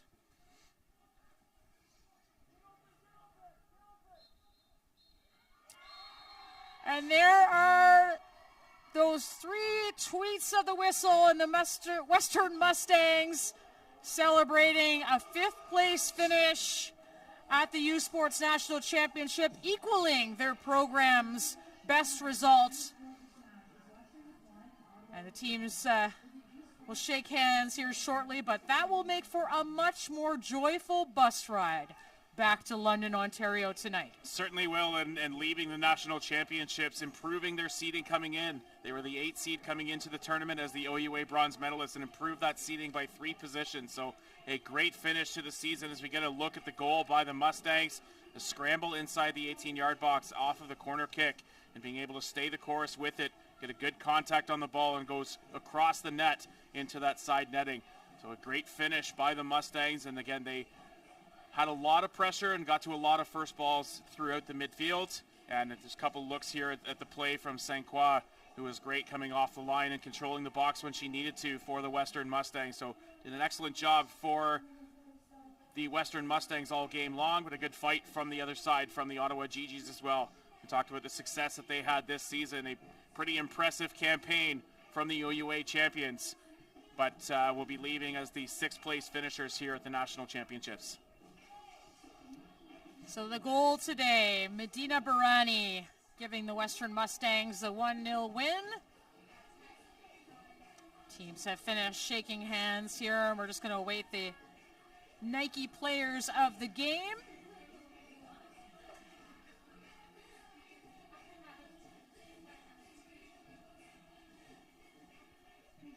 And Samantha St. Croix, another clean sheet on her season. Should mention that. She's had a great year in goal.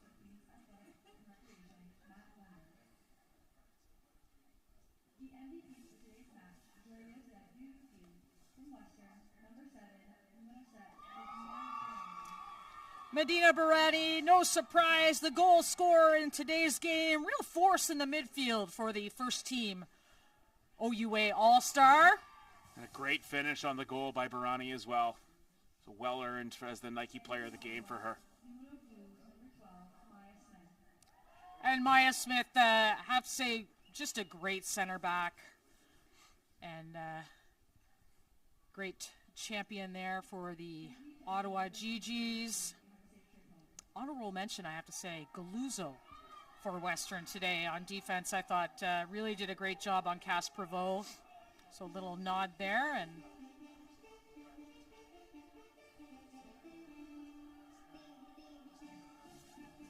well, celebrations for the Western Mustangs, equaling their best finish at a U Sports Women's Soccer Championship, 5th place. Tomorrow, of course, Kyle, we've got 2 big games, the bronze medal game and the gold medal game. Got to be looking forward to that. Should be excellent, both matchups, and like we said, it's going to be an all-conference matchup for both of those games that we're seeing tomorrow. So the first will be the bronze medal match. It'll be an all-RSEC matchup between Laval and Montreal, and Laval coming away with the RSEQ championship. So we'll see if they are able to follow suit and leave here with a national bronze medal, or if the Montreal Carabais are going to maybe avenge their loss in the RSEQ championship and come away with that national bronze. And on the other side, Trinity Western came away with a big victory in our second semifinal last night when we'll be taking on the UBC Thunderbirds. UBC had been ranked at the top or near the top all season long. But Trinity Western coming away with the Canada West Championship, coming in here with a victory against Queens in their first quarterfinal and pushing their way through into that national championship by taking down the Laval Rouge et Or in that second semifinal. So it should be an excellent couple of games tomorrow. Great conference battles, great rivalries. They're going to set the stage, and we kind of said might be a little bit of a maybe less traditional bronze medal match where certainly both of those teams are going to get fired up and try to end their season with a victory. Not for the very least of winning and coming away with a medal, but perhaps maybe as well not allowing their rival to end their season with a victory. You betcha. It's going to be fantastic football here on CBC Sports tomorrow. Make sure you join us. I'm Signa Butler along with Kyle Compo and our crew here at Richardson Stadium in Kingston, Ontario. Make sure you tune in tomorrow. It's been a great night, and we'll see you next time. Hey, U Sports fans, check out shop.usports.ca for this week's promotional item from the Nike Team Collection. Visitez le shop.usport.ca pour en profiter de la promotion de la semaine de la collection Nike Team.